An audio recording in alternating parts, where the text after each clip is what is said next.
Welcome to My Thoughts On, where I talk about things I have thoughts on.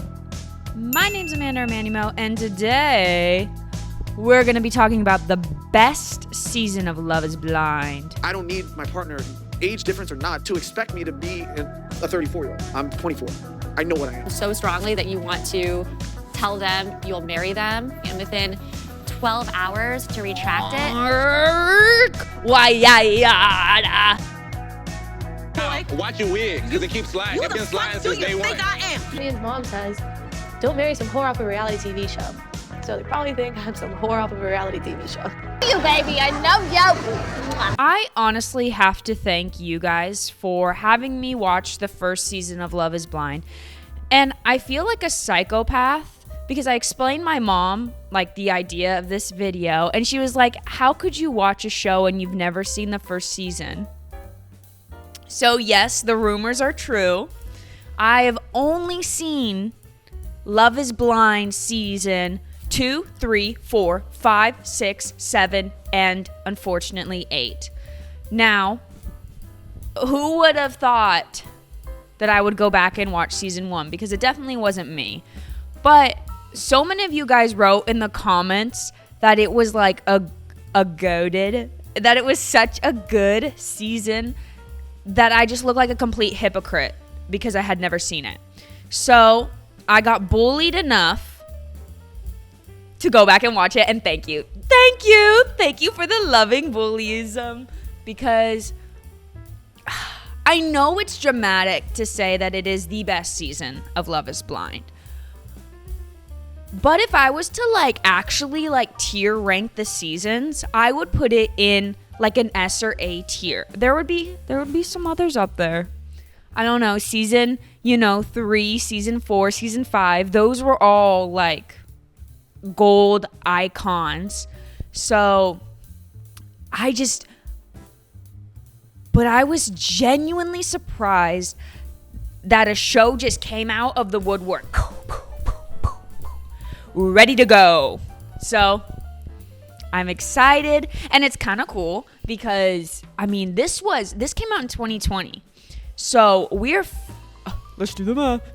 We're 5 years in the future now, and I can look back and be like, so are they still together? Because so much has happened. So, all right, enough talking. Let's get started. I've got a couple snacks for me. It's my bagel and cream cheese, but it looked a lot more delicious before I let the cream cheese kind of melt in it. And I've got myself an orange juice, dink, and some water. So get your breakfast, because I feel it in my bones that this is going to be a long video. Watch it be 20 minutes. If I can condense an entire 11-hour series into 20 minutes, I really had nothing to say after that. I was going to say, give me a medal. Give me a ribbon. Subscribe. If I make this in 20 minutes, everybody has to subscribe. If I don't, you have to unsubscribe. Season 1, I had no idea what to expect. And it's funny watching as it starts how bad the quality is and how much it just skyrocketed in improvement from season 1 to now season 8. Season 8, they're with 8K cameras. And season 8, unfortunately, they had the budget. They spent the entire budget on the music. So it was so good to hear that that oddly specific music. The music would start to be I'm so excited to be here. Some oddly okay, yeah, okay. Or somebody gets heart broken up with them and they're like, my heart is breaking. I loved the music. It is comically its own. So it was fun to kind of jump back into that. This was filmed in Atlanta, and they had people from Louisiana, Florida, Georgia, Chicago, Maine, Venezuela, Caracas, Like, it was the first time where they were like, I'm from Louisiana. And I was like, we're in Atlanta. What do you mean you're from Florida? And you're from freaking Maine? Oh, this isn't going to work out. How are y'all going to live, like, lives together when y'all just everywhere? So that was the first time I'd ever seen that. I think season 3, when they were in Seattle. I remember one girl was from Arizona. But that was like the only time I had really seen it that drastically. And I think another one was from Portland. But yeah, that was the first time I had been like, you're like 5 hours away. We meet all our people and the pods open. So let's talk about the girls. I'm just going to talk about the people who the storyline follows. Up top, I got my absolute favorite, Jessica Messica, regional manager. I think she's an IT. At one point, I thought she said she worked for an IT company, but that might just be me who thought that. But she is my favorite because she is just a mess, but kind of in a good way. But like also like, wait, I don't know. I just always liked Jessica. She did no wrong. Jessica is ready to settle down, and she's looking for somebody who's like in the same mental stage of life as her. Well, those are my words. Her words are, I'm ready to have somebody at home when I get home, and I don't like being alone anymore. I like my words better. Now, she can usually be seen with a drink in her hand, so keep that in mind. But I honestly think she's doing her best out there. The next one is Gianna Gabelli. I don't think I'm saying her name right because I'm making it a little more Italian, but she's our girl from Venezuela. She's 25 and she's a business owner. I also really like Gianna. I found this very interesting. She taught herself English by reading. When she was younger, she said she would always be found with like a book in her hand while she was falling asleep. And as someone who like now lives in Japan, I find that crazy impressive because I struggle to learn Japanese now, and I couldn't imagine at such a young age learning English by reading. Like, I do talk to some Japanese people, and I'm like, how did you learn Japanese? And they're like, from watching Toy Story, or how did they learn English? From watching Toy Story. I do find that very interesting, but I'm very impressed by that. But anyway, Gianna said she's always been kind of like the sweet one of her household. Her family even like nicknamed her Dulce de Leche. So, super cute, but between you and me, she is a sassy girl. She is sassy. And most of the time rightly deserved, I'm going to say. The next one is Lauren Speed. She's 32. She's a content creator, baby. I really like Lauren. I think she is very genuine. She doesn't show any colors but like her true self the entire time. I want a man who is going to love me for me. Not what I look like, but for who I am on the inside. When we're 95 years old, my boobs might be like dragging on the floor, but I need you to love my saggy boobs. That was real. She's truly just looking for that person who can make her feel like she can be her truest and authentic self and will give her her own like independence. She's really worried that someone's gonna like take away her independence and her freedom in the sense of like make her do what they want to do and won't let her kind of just roam the house and be happy. You know what I mean? The next one is Diamond. She's 28. She's a professional basketball dancer. She's someone who is trying to find somebody who will accept her for who she is. And she's really, really scared that the next relationship she will get in will be somebody who will embarrass her. She said she's had previous relationships that have really embarrassed her. And that's kind of what she's not looking that's kind of what she's looking for, is not to have that. Which you are on reality TV. But for some parts I do like her. There is something that happens later in the season which a lot of people didn't like. Next one is Kelly. She's 33. She's a fitness instructor. I call her boring Kelly, but that's because I'm mean. I'm a mean girl.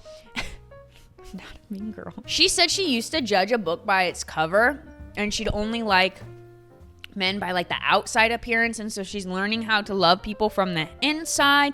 She really does not have any crazy quality about her. She's not like a Messica, you know, or she doesn't get loud like Gianna, you know. She's just kind of Kelly.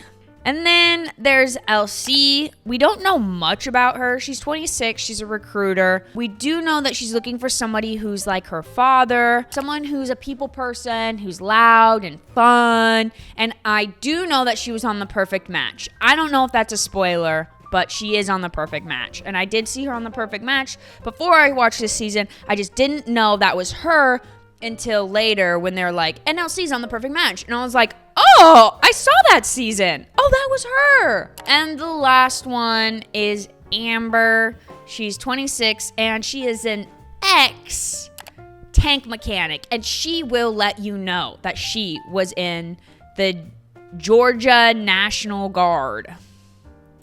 She is this season's pick-me girl. I ain't ugly. So, and I've actually had a few people tell me that they were pleasantly surprised when they found out that I can hold an intellectual conversation. I do not care for Amber. She is loud, annoying, very much herself, very much just will not stop talking, and very much what I would be if I was on television. And I think the fact that I have to look in a mirror is very aggressive to me. It's a little alarming, but here's the thing about Amber is I know that if I was to ever meet her, I would just need to take a breath and be like, I'm about to get a lot of energy sucked out of me, and I'm about to give a lot of energy. And then she'd come home, like she'd come in, I'd be like, hey, what's up? And then I would give my all to her because she's giving her all to me. Like, she's a lot, but so am I. So I do like Amber, but she is the season's pick-me. I said it.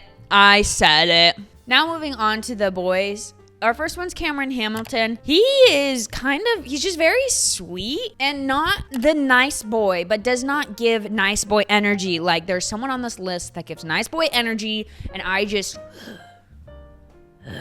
put in the comments who you think it is. But Cameron is like actually, at least on television, seems very genuine, seems very loving, actually seems like he went on this like, he doesn't seem like someone who would go on this experiment. That's where it's a little weird. Like, he seems like someone maybe then that got talked into going, or maybe he was freaking in his church group and then he got, you know, the producers came and said, you should be on the show. Like, he does not seem like he would have tried to be on the show, but he's very kind and he's good. He's a good guy. The next one's Kenny Barnes. He's 27. He's in sales.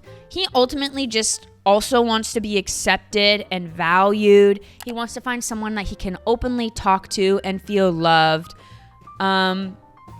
He's okay. He's also kind of like boring, but that could be the edit. He's fine. Nothing really about him sticks out too much to me. The next one is Damian Powers. He's 27 and he's a general manager. He also wants to be accepted for everything that he is and everything that he is not. He's okay. No, he's not okay. Okay, I don't know why I said that. I don't like Damian, and I don't like him because he is passive aggressive, and I feel like this might be exposing too much, but if you've already seen this, then you've already seen season 1, you know? He is loud. He doesn't listen. He is literally only half listening when somebody is talking, so that when he starts fighting, you're like, he seems very annoying, and if he was to raise his voice one time at me and we were in a relationship, boy, bye. Like, I do not like him. He is not cute enough to act the way he does. And he's a pass. You know, I would have never matched with him in the pods to begin with. I just wouldn't have. The next one, Barnett, I probably would have. He's 27. He's an engineer. In an interview, he said he understands like the physical attraction, but physical attraction won't take you like, that's not gonna be there on your deathbed. And he wants somebody who will stay by his side, who will love him, who will ultimately have such a good life with up until then. And later on, he does say he usually goes for the pretty girls, and he looks like he goes for the pretty girls. He is clearly a frat boy. He is clearly like the one who is going to give us all the drama this season. You can tell by the little smirk on his little face. But he does surprise me, and I'll leave it at that. Oh, Mark, if you wrote it in the comments, you are right, is the one I do not like this season. Mark is 24. He's a fitness instructor. He is a self-diagnosed mama's boy. He says it himself, and I need you. This is a foot stomp. We're in school right now. Foot stomp that I said he's a mama's boy. That will become a problem later. There's something about Mark, and maybe it's because he doesn't seem to have a backbone or stand up for himself, or no, you know what it is though? I know a guy that he reminds me so much of Mark and I know this guy, he's kind of hypocritical. He's kind of like fake. So when I see Mark, who sounds and looks like this guy that I know, it rubs me such the wrong way. And Mark is just like, why doesn't she love me? He's a nice boy the bad way. Like, he's like, I held the door open for her. Why won't she sleep with me? Like, I don't know what it is. I don't like him. And I'm sorry if you're a Mark lover, but something about him rubs me the wrong way. It's my woman's intuition. My gut is telling me not to like him and to be friends with him, but not to be in a relationship with him. He looks like he'd be someone, fun to be friends with. You could gossip with him. You could laugh with him. You could give him advice about relationships, but there is nothing. I do not want to be in a relationship with that man. I do not trust him. I don't know what it is.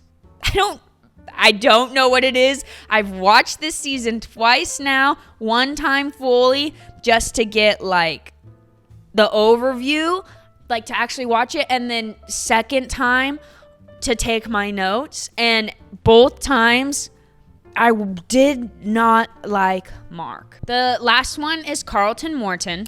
He does start off the show saying that in his younger days, he did want to be a Hugh Hefner, and he did used to date like the hottest woman he possibly could, the models, just the sexiest people, but now he does want to find somebody who truly loves him for who he is. And I know everybody says that, but like, this is the first person where I'm like, oh, I get it. So he does say that in the past, he has been gender fluid and he has dated both male and female. And when he's told other women that he's wanted to get in relationships with, they have rejected him because of this. And his fear is that he's going to get rejected on this show. And his moral dilemma, the entire pods, and I guess anytime he is on screen, is when he's going to tell his match that he has been interested in men before. Those are all of our people. Are you ready? Oh, and of note, ask me how many episodes there were of the pods. Ask me. 2.5. There were 2.5 episodes of the pods, not 6 like season 8. I'm just going to say the pacing was wonderful this season. Okay, let's go dive into the pods and get started. I'm going to kind of organize this by least chaotic couple down to like the messiest foursome that I can. So at the very top, we've got Lauren and Cameron. They seem to hit it off from the second that they were in the room together, and which I think is great because they're both such sweet and genuine people. And it was actually really cute because she asked him where he was from, And he was like, I'm from Maine. I don't think I've met anyone from Maine before. I'm the only one you'll ever need to meet. I like that. I was like, boy, you got a little charm in you. They hit it off right away. They bond over like cooking. And Lauren says she wants someone who's supportive. And she even says like somebody who can like just be there, loving, and like come behind her and just like hug on her and love on her. And I'm looking at Cameron because she doesn't know what he looks like. I know what he looks like. And I'm like, he could do that. He could do that.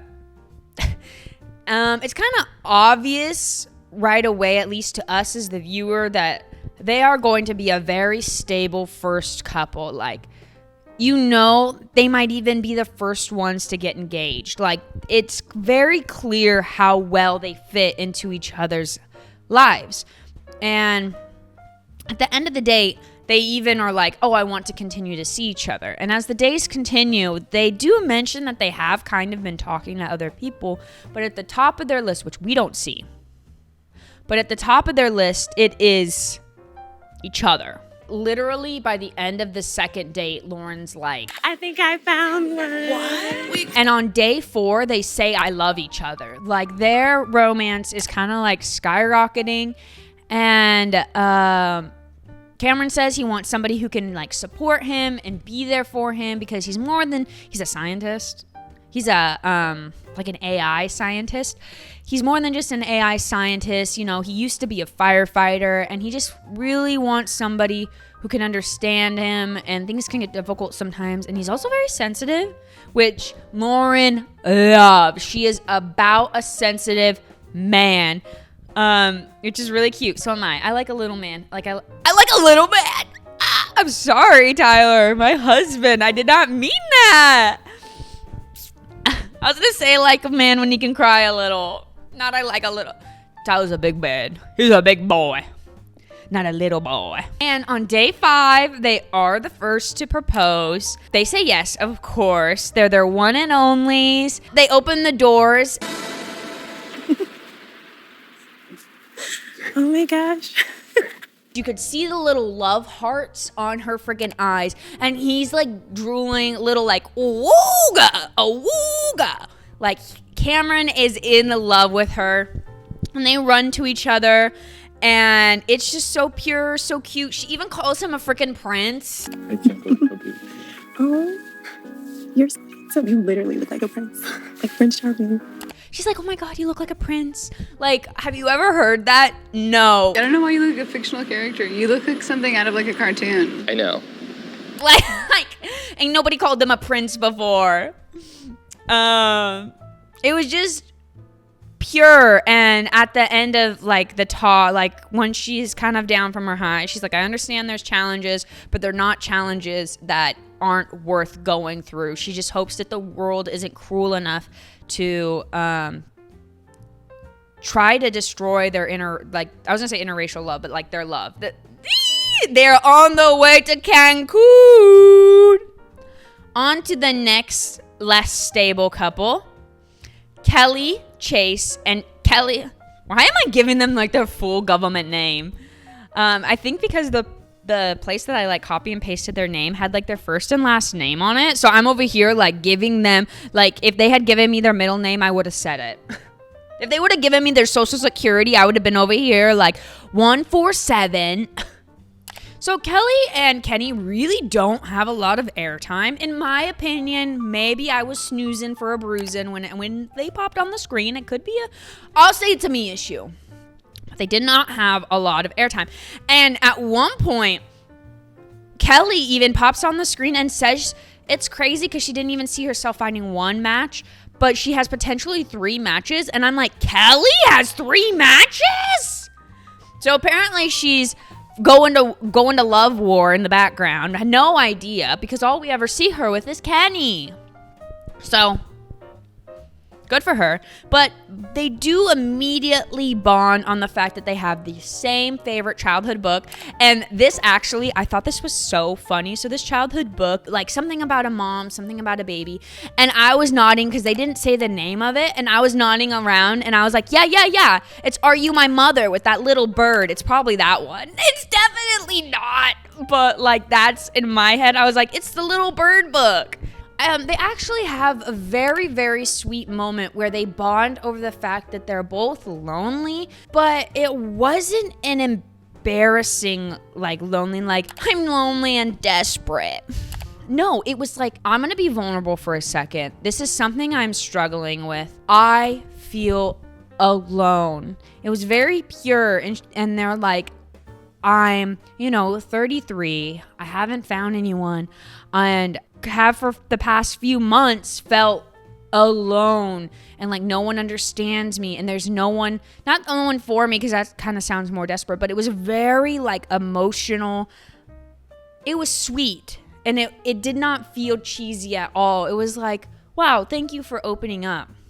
So they bond over that. They both cry over that, and because obviously you're like just ripping your soul out and showing people, which, whoo! So they bond over that. He ends up proposing, and when they see each other, they think they're cute. Kelly really doesn't say too much about his appearance. Later, spoiler alert, later, remember this, when they're like just like a streamlined couple, she does say that he is not her type. So she does go for a taller, more burlier type man. So I did find that interesting. I didn't catch that till the second time I watched it. I was like, wait a dang minute. Our next less stable couple. Why do I keep wanting to say couple? Couple are Gianna and Damien. Their love story actually begins for us on episode 2. However, it's kind of mentioned that they have been dating on, like, it does not start on their first date. It starts a handful of dates later, and they are already liking each other. They already say they miss each other, and they're already opening up and saying, like, family is very important to me. What's important to you? My family. Right. Yeah, my family for sure. But, I want to carry that on. I want to have a family of my own someday, and I want somebody to walk by my side. And Gianna is opening up and saying, as the dates continue, that she is really, really, really worried that she is going to self-sabotage. I don't think she says with Damien, but that she is just going to continually self-sabotage all of her relationships. And when things get too good, she ultimately wants to destroy it because it's just too good to be true. So her fear is that she's going to do the same thing with Damien. He is like teetering on, am I going to marry this woman? And he goes and he talks to my favorite boy, Rory. It's scary, right? It's something that's powerful. As guys, we're taught that we are supposed to be in control. He does ultimately decide, I do love this woman. I will propose to her. So he goes to the pods and he proposes to her, and she is so sweet. She is so, and this is the woman Gianna is. She's literally like, stand up, boy, stand up. She's like, I listened to you. You said you want someone who is on equal footing with you. You don't want someone who is trailing behind you. You want to do life together on equal playing fields. So in saying that, I'm getting on my knee, and I am also going to ask you, will you marry me? And it was actually really sweet, and I did like that scene. It was very strong, and when they saw each other, I had no doubt in my mind he was gonna like her, because Gianna is like a freaking bombshell. Like, the moment I saw her, I was like, awooga!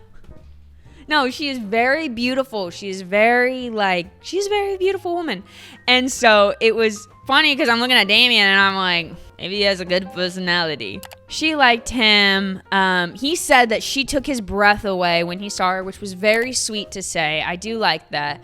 I like those compliments that are more than just, I guess what I just said, she's very beautiful. But I do like I take my breath away. And then she said she would have second guessed herself in real life. And I was like, what? She would have only second guessed herself because she wasn't sure if she was ready to let that wall down. And I was like, okay, nice save, but the cameras are on and I'm watching you. Our next one is Diamond and Carlton. And the very, very first time they meet each other, Diamond is like loud and proud and happy, and she's like, hey! He loves that, himself being greeted by that warmth every day. It's pretty quick, due to the editing, that they are matches for each other. They do get along very well.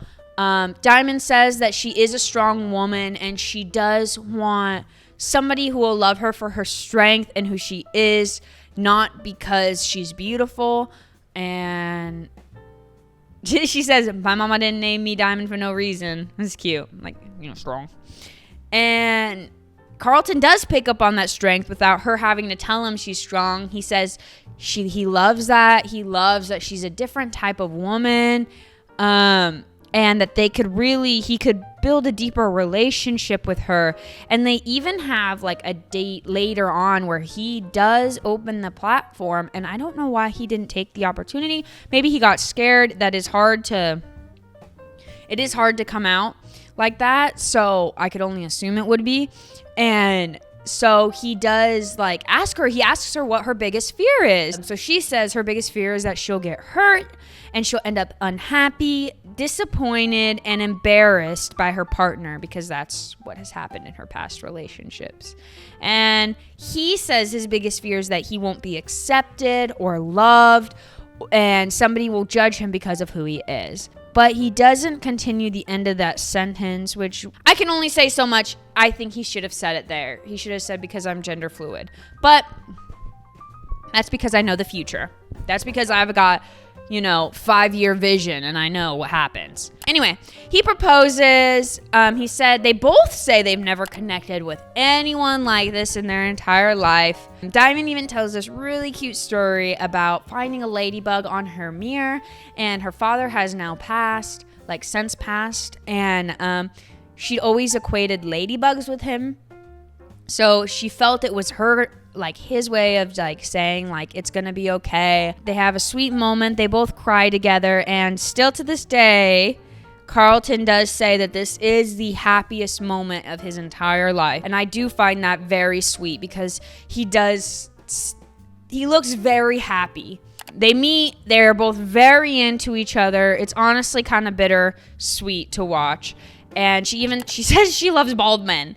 And at the end, the editing does do them dirty, and then does say both of them just want to be accepted. So this season's pod player is Barnett. So many connections with all the women that I'm talking to. Oh yeah, what's up, LC? What's up? So, girl, the person that I talked to that was the coolest was you. I love that. I had so much fun talking to you. You're gonna love me after this. It's weird how these girls are fluctuating in my head. Barnett likes Jessica because she has kind of she has her life together. She has a good stable job, good finances, a house, and is really good. He could see a happy wife, kind of very stable life with her. LC he said it's like looking in a mirror. It is his exact who he is, and he is just trying to decide, is that what I want to marry? Do I want to marry someone who is exactly who I am? And it's not that, I forgot what I was going to say. It's not that she wouldn't be a good wife. It's is that who I want? Or is that who I want in a friend? Would she just be a good friend because we just love talking and hanging out? And Amber scares the living crap out of this man. She is loud. She says what she wants. In their very first encounter, she's snorting, and he's like, what? And she's just very out there. And he's like, well, she kind of scares me. Oh, and since she was an ex-tank mechanic, she's always been running with the boys. And so she's always talking about I was the first person to launch this type of missile, and I was out there shooting and doing guns and tanks and running, and if you don't like me, I'll kill you, stuff like that. So very loud, very out there. So he's like, is that what I want? I don't know. But Amber is messy, and I don't know. She has to know she's doing it. She has to. Because the very first, after their very first date, and all three girls are laser focused on Barnett. Amber walks in. She's got her freaking notebook in her hand. She's walking. They all sit at the table. Guess who's at the table? Jessica, Elsie, and then Amber. That's it at this 3-person table. And she's just like, hey, guys. You don't want to compare the favorites? Because I had one guy swear that we had the same favorite. I'm going to fight you. My favorite was Barnett. He made me laugh so much. And Amber just unfazed. She does not care. She's just like, I love him. And they're like, also, side note, let's like big side note. The editing is so funny in this season. Like, there's a scene where in the same kind of time frame as this Amber moment where the girls are like, what are the boys even doing? And someone's like, what are they doing? Push-ups? And it cuts to the boys like, 1, 2, 3, 4. And it was so funny because they were doing push-ups. It was just funny. I was like, that's good editing. Now that's funny. Don't look at my bangs. Okay, so while all of this is happening though, Jessica is the only one of those like throuple girls who is matched with somebody else. She also likes mama boy Mark. No, literally, my Italian beef is the best. I'm smiling. I don't know. Oh my gosh, I'm so happy you're here. I don't know if he had any other pairs, but he is lasered on to Jessica. He falls in love with her. He says later he fell in love with her from the moment that she said hey. Like the second he heard her voice, he was like, she is the one, I love her. But there's an issue with Mark and Jessica. Age. So Jessica is 34 and Mark is 24. And Mark sees no issue with that. He said, I'm 24, I'm ready to settle down, I'm a happy-go-lucky guy. And Jessica's like, what do you mean you're ready to settle down? Men my age aren't even ready to settle down. So she's already apprehensive enough about the age difference. That's always playing, and it doesn't stop. Spoiler alert, it doesn't stop. She will never stop thinking about that mother trucking age. Like, she won't. She is hyper-focused on it, and she is just terrified that Mark is just mentally too young. In one of their dates, Jessica even like asks him, she's like, I dated a man who was much older than I was, and I felt like I fast-forwarded my life. I was no longer, in my early 30s, my young late 20s. I was now 37 like he was. Like I had to fast forward my life because of this man. Are you going to feel the same? Do you feel the same? Mark kind of blows off the answer. He does. And that is a big red flag. If it's important to you, this is a big red flag because he says, yeah, age is just a mindset. You're not even old enough to get insurance on a rental car, Mark. Age is not just a mindset. Here's what I'm in my 30-year-old brain. Asking somebody who's 20 years old to jump up to where I am at 30 is so wildly unfair to that person. And I understand there are huge age groups. And 24 to 34, we're not saying that that's wrong. No. That there's a difference. It's not like an 18-year-old and a 30-year-old. It's not, that's wrong. But it's not that. I'm saying, is that what you want to do? Is that what you're going to do with your life? I mean, it's obviously important to Jessica that you're mentally with her, and you're showing me all the red flags that you're not mentally with her. And to top it off, he's a man. I'm just saying, women are just a little more mature already. So, like, what is he actually mentally? I'm sorry. We know I don't like Mark. I don't know why. I think it's because he, like, blows off questions like this. He didn't even take the time to be like, you're right. This could be a struggle that we face sometime later in life. But I have done everything that I feel like I have needed to do up until this point. And I am ready and excited to start a family. I love who you are, and I would love it to be you who I start the family with. If it's not, that won't stop me from starting a family with someone else, like later on, because that is who and what I want to do with my life next. Like, he doesn't stop to think. He's just like, age is a mindset. I'm old. they do have a lot of things in common. And they are bonding, Mark and Jessica, on that emotional level. How many kids they want, their religion, and they love spending time together. They are laughing. They look like they are having so much fun. The fact that Jessica keeps bringing up the age means it's very important to her, and it's not getting addressed. She's not getting her like doubts and her fears addressed. That could be a problem in the future. So Mark, all in on Jessica. Jessica is torn between Mark and Barnett. But Barnett's 27, and that age gap is never brought up. So maybe because it's not 10 years, it's not like a big number, but it's 7. Mark comes out of his dates, and he's the Amber of the boys' side. In a very long time. It's not everything, but I'm on cloud 9. Jessica. I'm the type of person that can feel vibes and situations, and I'm feeling a shift in Barnett. And I realized that, yeah, he's into Jessica. It's too much. It's too little. He is yelling to the moon about Jessica, and I'm not gonna lie, I might be like them. If I found someone, I might be like, this is mine. You back off. Barnett, boy.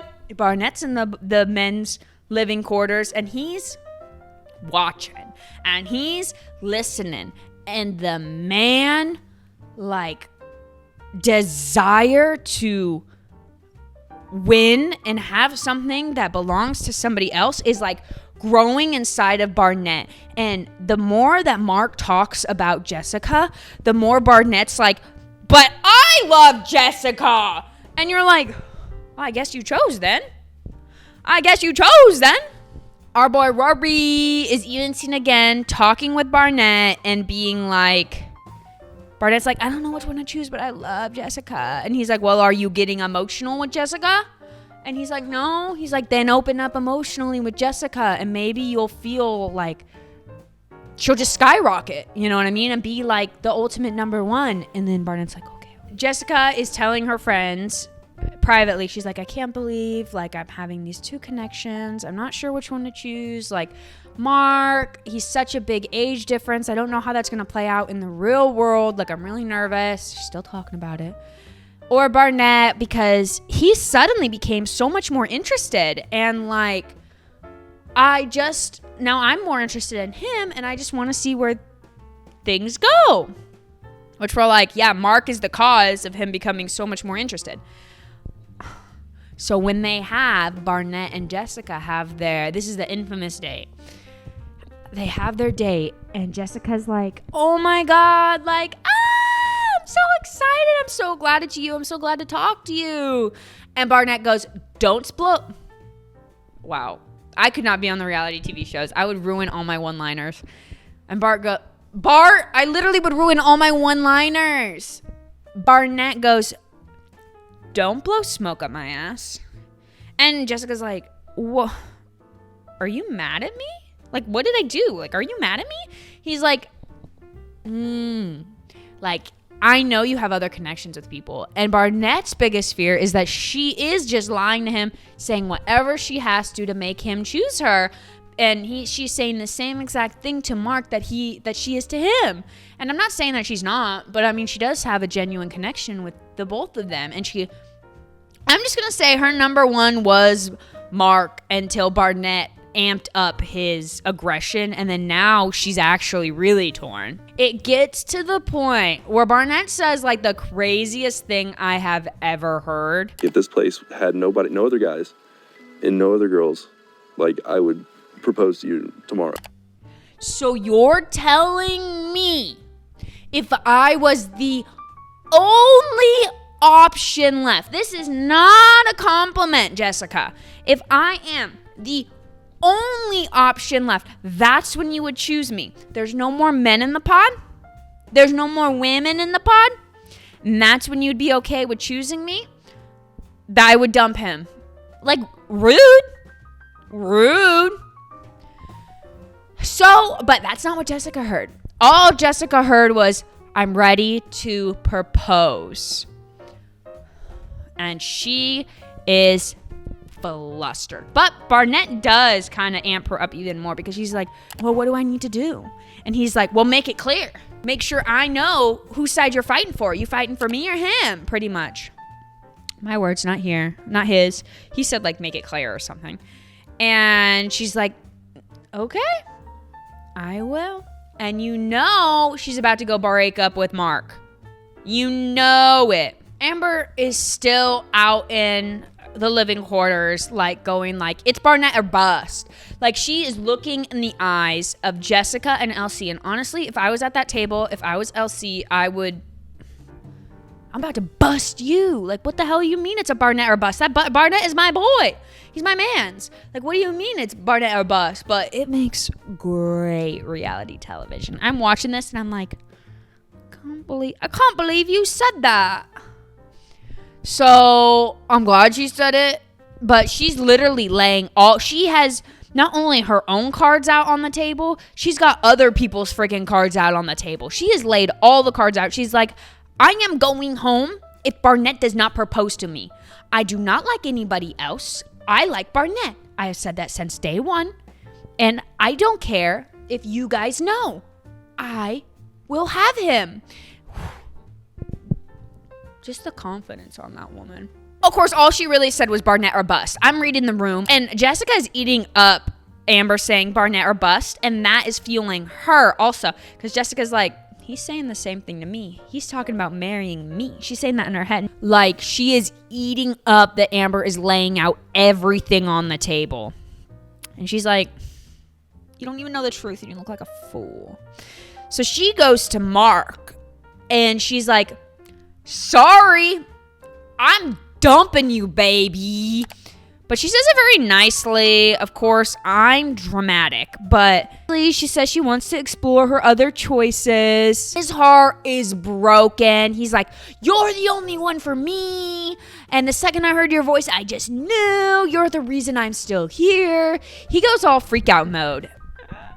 And she's like, you're too young for me. And he is baffled that she said that. Like as if it was the first time he had actually heard it. And he goes back to the pods and he's like, I don't need my partner, age difference or not, to expect me to be a 34-year-old. I'm 24. I know what I am. Yeah. Welcome to the equation. Thank you for coming to the party. We get it. They're broken up. And now it's just Jessica can now go pursue Barnett. Honestly, for me, I'm going to insert this right now. I act up like the big age difference. 10 years is a lot in my opinion, but my husband's 3 years younger than me, so I'm a little cougar too. She's a little cougar too. Mama cougar. But ew, I hated that. Forget it. Forget we had that open conversation. That's it. I hate age gaps. Jessica is giddy girl. She's a giddy girl because she can go be with Barnett now. So she goes, she's so excited to tell Barnett that she broke it off with Mark. So they go in, they have their date, they're giggling. They're goofy, they're giggling together. And then Jessica's like, let's play a fun little game. He's like, okay, what game? She's like, truth or dare. And my man says, truth. And she goes, do you still like me as much as you did last night when you wanted to propose? And he goes, you can see in his eyes. He's like, I should have said dare. Like, he's like, I should have said dare. And he goes, well,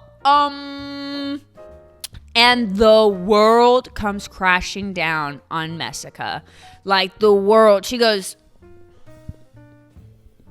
wait, you told me to break up with this guy. So I went and broke up with this guy. Now it's you and me, and now you can't make a decision? No. That's not how this works. You suck. You're not who I thought you were. And I'm leaving. Goodbye. I don't know if those are her words. That was the vibe. And she was out. She was out. And she dumped him, which I'm glad she did dump him. Like, in the end, I don't think they should have ended up together. That was the right decision. She goes back to the living quarters and she is I don't know how she's already drunk from leaving the pods to the living quarters, but she's carrying her little drink and she walks up to Amber and she's like, he is a liar. And Jessica tells him, like, he was ready to propose to me yesterday. And Amber's like, okay. And Amber's like, oh, okay. But then her eyes freaking light up and it cuts to her at like an interview and she's like, he probably didn't even seriously propose. He was probably like, yeah, like we should get married tomorrow. And she's like, and you know in that moment that the perfect television has been formed, because you know Jessica can't help it. And the truth falls right before her. She runs back to Mark. She apologizes. She says, oh, I'm so sorry. And Mark eats it up. I mean, he's in love with her, so of course he does. Perfect television, because Mark and Jessica, you know, they have to get engaged. You can see the trajectory. You can see how much time is left on these episodes. You know they're going to get engaged. And you know Barnett, if he is smart and the television is smart, he's gonna pick Amber. You hope. Your fingers are crossed because you want them to cross paths in the retreat. Like, everything is being formed before my eyes. I'm watching on the couch, and I'm like, it's happening. It's here. It's now. But Mark does take her back. He says his mom used to say, like, if it's for you, let it go, and if it's for you, it'll come back or whatever. And I'm like, yeah, but that doesn't go for reality television. Because she probably wouldn't have come. I don't know if she would have came back to you if this was real life. But he accepts her with open arms. Barnett is stressing. He forgets about Jessica ASAP. Like, he is like, Jessica who? Messica? Yeah, don't know her. Never heard of her. And he's still trying to decide, like, am I going to pick LC or am I going to pick Amber? And then LC's conversations are very light, very fun. He's playing the ukulele for her. They're having good combos. But this is like the first time on television we saw Amber open up. And Amber talks about earlier in her life, one of her exes, they had a surprise pregnancy. And the ex was like, just get an abortion. Like, just get an abortion and let's just end it. And she did it because her ex wanted her to. And you notice I'm saying ex. So she gets the abortion and she is regretful. She hates that she did it. She is depressed. She is sad. She won't leave the bed. She's crying. She's saying that ex literally came up to her and was like, what's the issue? Just get over it. And she said this is a very important pivoting point in her life. And if something like that was to happen between you and I, don't you ever make me have to choose. She said the pain I had to go through, she's like, I will never be forced to choose like that again. And that was so powerful and so strong. And like, it was very beautiful. And it was the one and only time we see Amber actually be very vulnerable and very real, and it came out of left field and I was not expecting it, but even I was like crying when she was talking about it. Barnett though still can't choose between Amber and LC. Eventually he's like, LC, I'm sorry, you're just not the one for me. And LC, the entire time, she's me. Honestly, LC is me. The entire time, privately to the camera, has been like, I don't see Barnett with anyone else. If he does end up with her, then I was clearly way off. Like, way off. About the kind of person he is and wants in a wife. He breaks it off with her, and she's so stunned. She's very blindsided. And it was actually really sad because you could tell she thought she was going to get proposed to. But I feel bad because she had hardly any camera time. So, like, the editors, we never had that type of connection with her. But she chews him out and is like, you are not the person I thought you were. And Barnett does the funniest, like, on the other end. It was really funny. I was like, oof. And she leaves. She gets up, she leaves. And it cuts straight to him proposing to Amber. She says, yes, of course. And it's time for them to meet. And it's so funny because when they're going to meet, it just cuts to the absolute worst camera angle I'd ever seen in my entire life. Like, where's budgeting? Where's editing? Why are we on the iPhone 10 or X or 10 or 9? Like, what is this? So funny. But the reveal happens and it's good. They are both obviously like stars in their eyes. Like, you can tell the moment they see each other, they are in love. Very beautiful woman. He's a very handsome man. And they look like they even would have been drawn to each other if they had met at a bar. So they fit emotionally and they fit physically together. So they are very happy. And Mark proposes to Jessica, and Jessica also says yes. So, baby, we got perfect television here. They do the reveal, and Jessica, she doesn't really say anything bad about him. He is in love with her. She says that the beard makes him look older. Once again, has to mention his age. She does it. I just take note of it. So, that is everyone, baby. We're on our way to Cancun. Is that less than 20 minutes? Let's remember the couples. Lauren and Cameron, Carlton and Diamond, Gianna and Damien, Kenny and Kelly, Jessica, Mark, Barnett, and Amber. Gianna and Damien are the first couple they kind of really show in the getaway, and they're getting ready for like a cute dinner date, and they eat their dinner. They're talking about getting ready to have sex. Are we gonna have sex or are we not? He is like, hey, just so you know, I'm leaving the door open for you. He's like, so are we getting dessert? And Gianna goes, I am the dessert.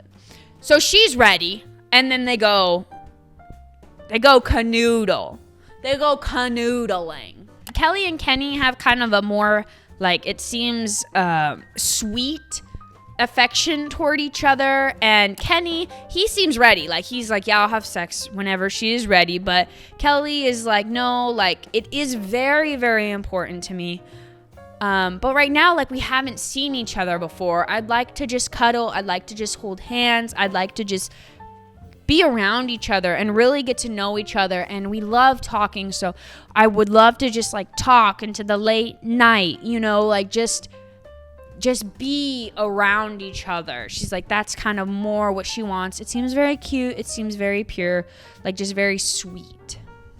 That, honestly, that would be mine. I'd be like, let's just snuggle. Lauren and Cameron, they are also very wholesome together. And she says, like, she really, really does hope it works out with Cameron because he's who she's looking for, and a husband, but also like the father to her future children. And they're just being so sweet and so kind towards each other. And then Lauren, you know, they ask him if they're gonna have sex. Lauren literally goes, I definitely want to jump his bones. Diamond and Carlton have they have an odd first kind of relationship. The energy is very awkward. Which you're like, we just met, of course it could be awkward. Oh, so I get away with stuff because I'm pretty? Mm-hmm. Okay. I would have been punched it a long time ago. Punched it? Punched it, like leave. It's definitely a different energy than what we had in the pod. Jessica and Mark, they get to the hotel, and Jessica is like, yeah, I'm not. And Mark's like, I'm ready. Like, he is naked. He's got his little chonies on. He's sitting cross-legged on, like, mega ick energy, on the bed, and he is ready. And she's like, well, I'm not really ready. I want it to be something special. And he, in the interview, he's like, it'll be special because it'll be like being a virgin again because we've never had sex with each other. And it's just kind of like odd energy in my mind.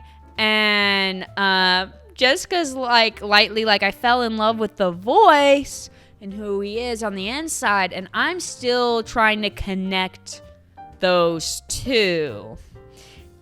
which in girl code means he's ugly. And she kind of says, like, I don't want, if we have sex and we don't end up working out, I don't want that to, like, I don't want there to be any more, like, pain on my heart than there will already be when we break up.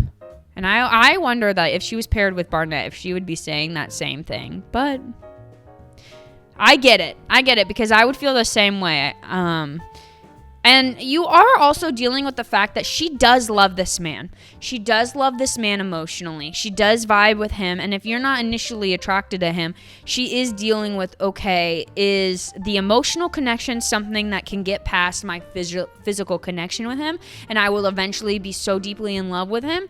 Or is it something I will never be able to get past? And it's not that he's ugly enough that he will never be able to get past. It's just how it is sometimes. He gives off nice boy energy. Like, he's like, yeah, I'll wait. But I don't know. Mark Haters over here. He just gives off the energy where he's like, well, this isn't fair. But he doesn't say anything mean. Like, he's saying all the right things. So, and he doesn't do anything bad either. So he was being a gentleman. Amber and Barnett are a complete 360 from Mark and Jessica, though. They are, like, in love. They are in love.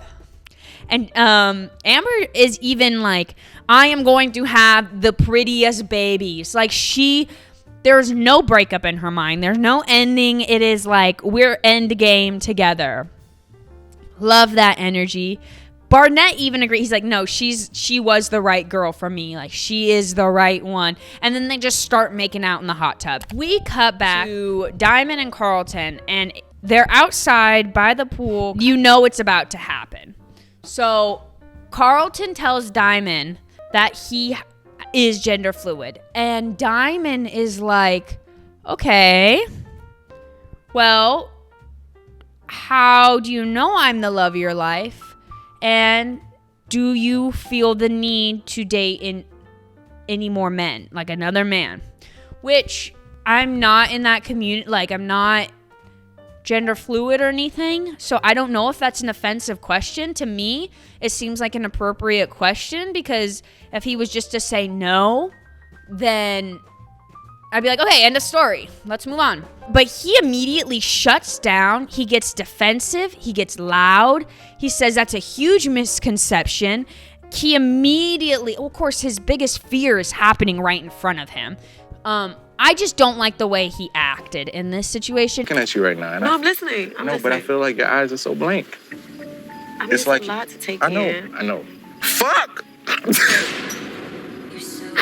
Fucking things I was ever do. I'm not a hider. What am I hiding for? Why can I not be myself? You can be yourself. And it's only gonna get severely worse. So the next morning, Kelly and Kenny are all like kissy on each other. Amber and Barnett, they had sex. Amber says she wants to put in her prenup that they need to have sex every single day. So they're cute. Gianna says she tore Damien's clothes off. There's a lot of like sex kind of aimed at this, I guess all the seasons, but it seemed like this season more so. Lauren and Cameron said waking up next to each other was like a dream, and it was very sweet. And Jessica says that Mark doesn't snore or sweat, and those are two of his pet peeves, so that's a plus.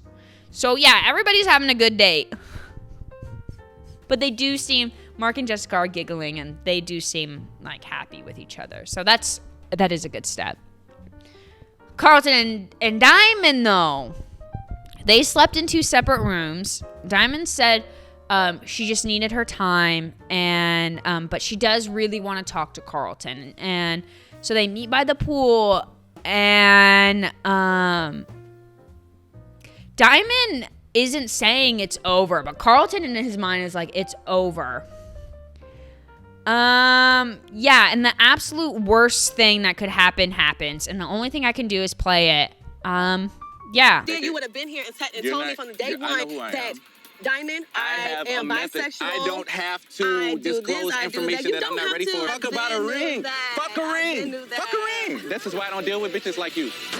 Oh, I'm a bitch now.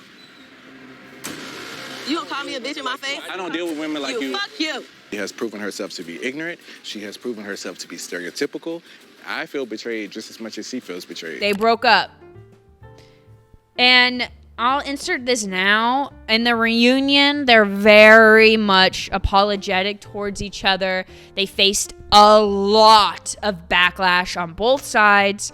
They both addressed it, and they both have apologized. And he even, like, got on his knee at the reunion just for friendship and as apology of the way he acted. So at least he addressed this last situation, because I haven't seen a blow up like that, I don't think, ever in Love is Blind. So if it looks like it is much later, and if it looks like I just got up from a 3-hour nap, it's because I did, baby.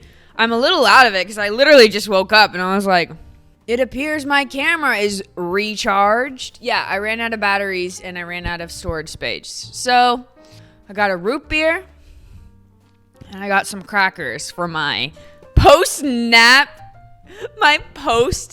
wake up. Like I'm freaking 2 years old. Like my post-snack snack.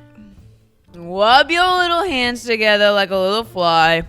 Everybody's meeting each other. Okay. I guess, like, Lauren walks in, and it's really funny because she's like, this is a setup. Because she starts to notice that we recognize people. We're meeting everybody. Jess is lasered in on trying to find Barnett. Heart eyes. And everyone's like, oh my God! And they're all talking to each other. But everybody's talking about sex and how much sex they've all been having. And so much so that Mark is, like, visibly upset. He's like, well, it's not fair. I don't get to have sex. And Jess is kind of like, these girls are oohing and gooing over their men. I am not oohing over Mark. I think something might be off. Barnett! She goes over and talks to Barnett, and he's very polite. Like, you can tell, like, he's sitting there, and I was ready for the tea. I was ready for the drama. He's sitting there, and Jess kind of, like, approaches him to hug him, and he waits until she starts moving, and then he hugs her. It's not like he's coming in like, come here, baby. Like, there's clearly, like, he only hugged her because she approached him to hug her. Jess starts prying her little way in between him and Amber. And she goes, there's nothing I don't like about you. Like, Barnett's like, I just wanted to tell you, like, my words were never supposed to hurt you. Like, he seems to be trying to shut the deal. Or is he? I don't know. I always hope he's not. But it's very, very, very clear that Jess is interested in Barnett. And Mark is eagle watching. He feels the presence so much that he walks over there to state his dominance. And kind of grabs her all lovingly, like, hey, babe. To show, like, no, this is my woman. And then Amber is across the party, freaking getting, like, walks and chips or something. And she's like, the odds of Jessica putting up a fight with me is sad. No, it's laughable. And then she does, like, this fake, like, ha ha ha ha ha ha. So Amber doesn't like her. Now Amber does not like her. And that's the end of everybody meeting each other. Everybody else got on well. Everybody else was happy. It was primarily just kind of like sex talk. So they go back to the hotel, Messica and Mark. And Jessica is, like, clearly drunk. Her eyes are kind of, like, glazed over. And she's like, I'm so glad in my choice in Mark. He makes me so happy. I'm so glad. And honestly, as a viewer, your denial is cute, honey. Your denial is cute. And Mark is like, I have no animosity towards Barnett at all. And I'm watching like, boy, the ball is not in your court, Mark. What do you mean you have no animosity towards Barnett? Cool. But you need to be dealing with Jessica. Jessica isn't even in your court. Like, let's deal with her first. She doesn't like you. Mark is still hurt that everybody else is having sex. It's like in his brain. It's consuming him. And so they have a sex talk again. And Jessica's like, I don't want to. Mind you, it's the second day they've met. Like, it's the second day they've met, and she already doesn't, like, feel attracted to you. So, yeah, she doesn't have to. What he does say, though, is he's like, I'm just afraid that you'll continue to command me. And she is like, command you? You think I'm commanding you? And he's like, that's not what I meant. And I'm on her side on that. Yeah, she doesn't want to have sex and she doesn't owe it to you to have it. And I understand you're having like that open conversation. But she just met you. And obviously, like, she doesn't want to. The freaking nerve. That's why he gives me like nice guys. Like, he's like, but I took you to Cancun. And it's like, no, the show took you to Cancun. The next day, couples are starting to go on their cute little dates. People are going on boats, helicopters, horseback riding, and Gianna and Damien go on a boat. They also get to go on a boat, and they're like lounging on, relaxing on the boat. And Damien says, I don't want to go back to reality because there's so much drama in reality. And Gianna, her little red flag goes up. Bing. What drama? And he's like, I love escaping reality. And he's just like, you're gonna be enlightened when you live with me. Which, another like, huh? He said he just wants to live in the moment and he just does not want to leave Cancun. But like, what are you escaping from? You've never talked about anything that you've needed to escape from. And he won't tell her. He won't tell her. So she just gets up. She's like, I'm done. I'm leaving. And she just walks to another part of the boat. We cut to Lauren and Cameron. They're having like a date, but they're having a very serious conversation about what it's going to be like to be an interracial couple. And this is Lauren's first time. So she's very nervous and she's putting it out there like, I am very worried about what's going to happen in the real world. And Cameron's like, I understand those worries. To be honest, you're not the first black woman I've ever dated. I did date another woman, my ex. He said it was either for 3 or 5 years. And he's like, we did face stuff. And there was a time where we were crossing the road and someone screamed at her to be with a black man. And of course, he did say that the ex went off and like told that guy off, like, ah. But it was to warn Lauren, who does seem very sweet, and she probably is very like protective, but she does seem very sweet and kind, to tell her like, no, people will say stuff. People could say stuff. We just have to rely on each other and trust each other. And he is though worried about what her family would think and doesn't want anything, if they think anything negative, or the friends or he doesn't want that to change the way that Lauren has gotten to know him and that Lauren likes him. It ends pretty good though. Lauren is like, someone will always have opinion on your life. They will. But it's my life to live. And if it makes people mad, then so be it. So, very sweet. They're chugging along. They're getting stronger as ever. Okay. Cut back to Gianna and Damien. So, their energy is off. It is clearly off. It is clearly not the vibe. And Damien is like, I'm sorry, I just can't have a deep conversation just anywhere. We're in the middle of the boat and you're trying to like dig into my life, and honestly, you're ruining the vibe. I said that, not him. What he said was, you dig, and you pry, you push, and then you stomp off. And I'm like, bing, where's my crackers? Bing, red flag, but whatever. And then he goes, my drama is that I left my job to be on this show, so it might not be there when I get back. And she's just like, okay, their loss. Next struggle. Like, let's go. Like, I get that, but I'm a strong woman. I'm a business owner. Like, I can take care of myself. I can take care of us. Like, let's go. Next step. He just seemed very aggressive, but I get how that can kind of be scary for him. I don't know. I don't like Damien either. Oh, and that was the end of their conversation.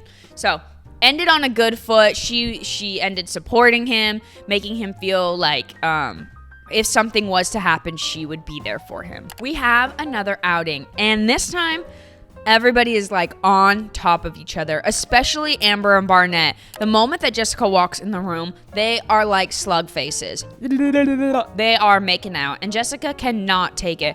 So she grabs Boring Kelly, and they go to like somewhere else. And I know the producers pulled Kelly aside to have her ask some questions. I know it. So they sit down. Kelly's like, oh, yeah, my relationship's going pretty great. And Jessica's like, I know, everybody here's talking about it, how you guys are going to have beautiful grandkids. Like, it's just, you guys are going to be together forever. And then Kelly asks the producer's question and is like, so if you had to choose between Mark and Barnett, which one would you think is more attractive? And I'm like, I can't believe you just asked that. But which one? Which one? What do you think Jessica says? Jessica is like, well, I am typically more physically attracted to people who look like Barnett. And we're like, girl, we been knowing. We been know this. I honestly don't know why he's even with Amber. Like, he didn't even know what he wanted a few days ago. And he's just pretending to like her. And I was like, they're like, shit, they have nothing more than just physical chemistry. They don't have emotional chemistry. They're not like deep like we were. I was like, ooh, they look like they like each other. And then she's like, but with Mark, that age is freaking me out.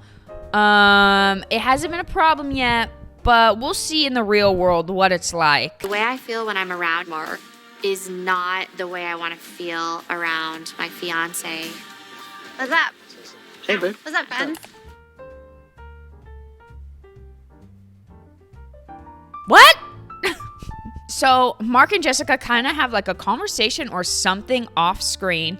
And when they come back, she's like, I can't get there with you right now physically. Which I don't know why she's saying that. She should just say, boy, you ain't cute. You ain't cute. But she just keeps saying that. And he's like, I don't get it, but we love each other. We were perfect in the pods. Like, what changed? You saw each other?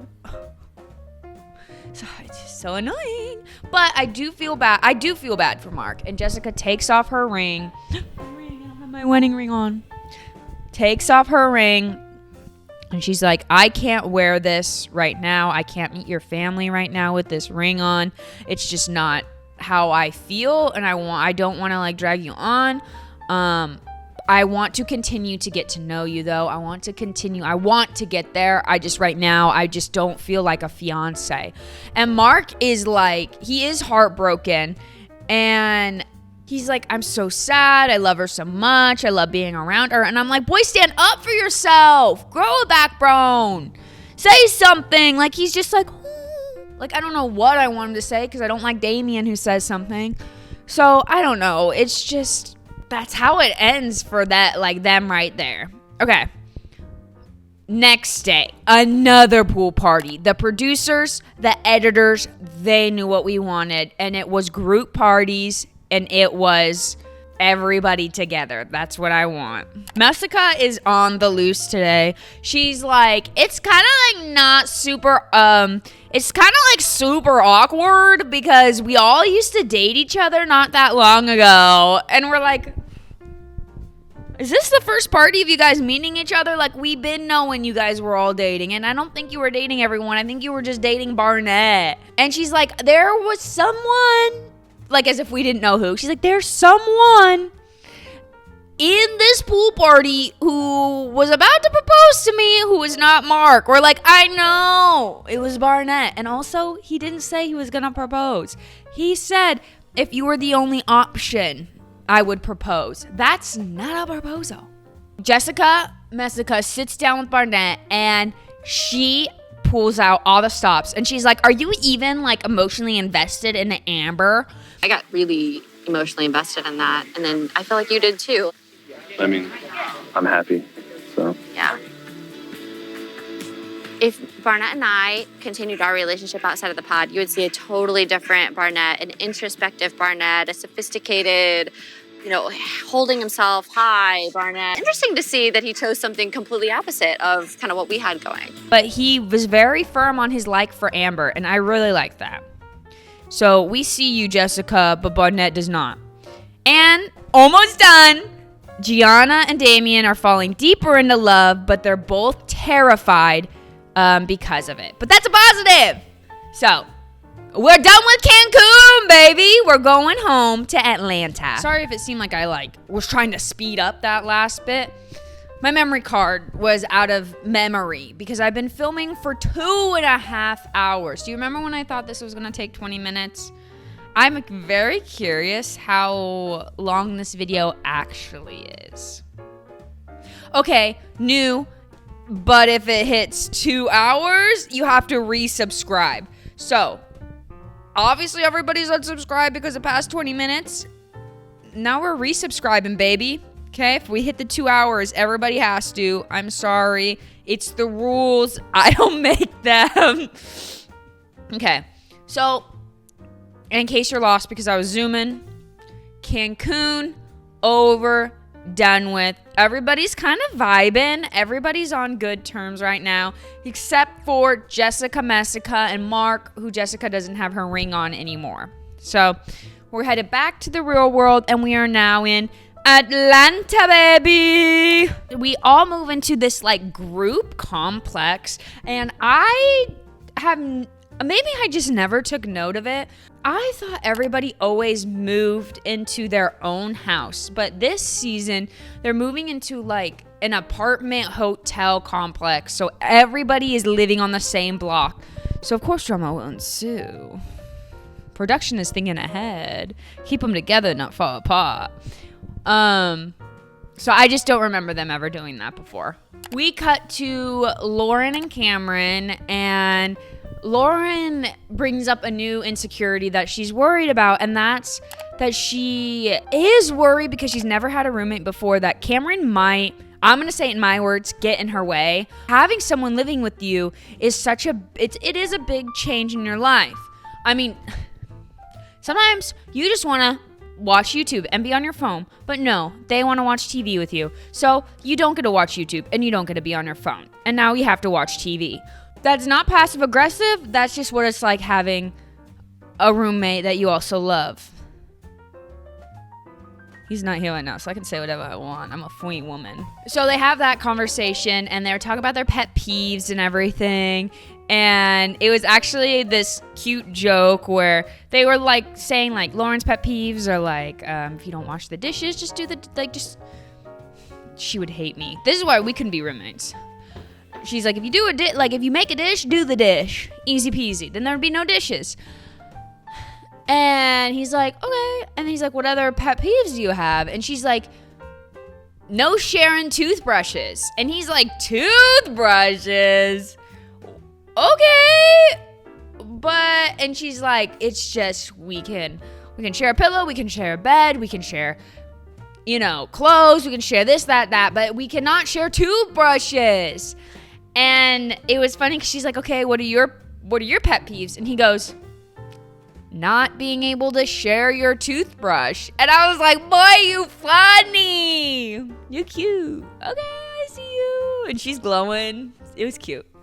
So everyone's kind of settling down.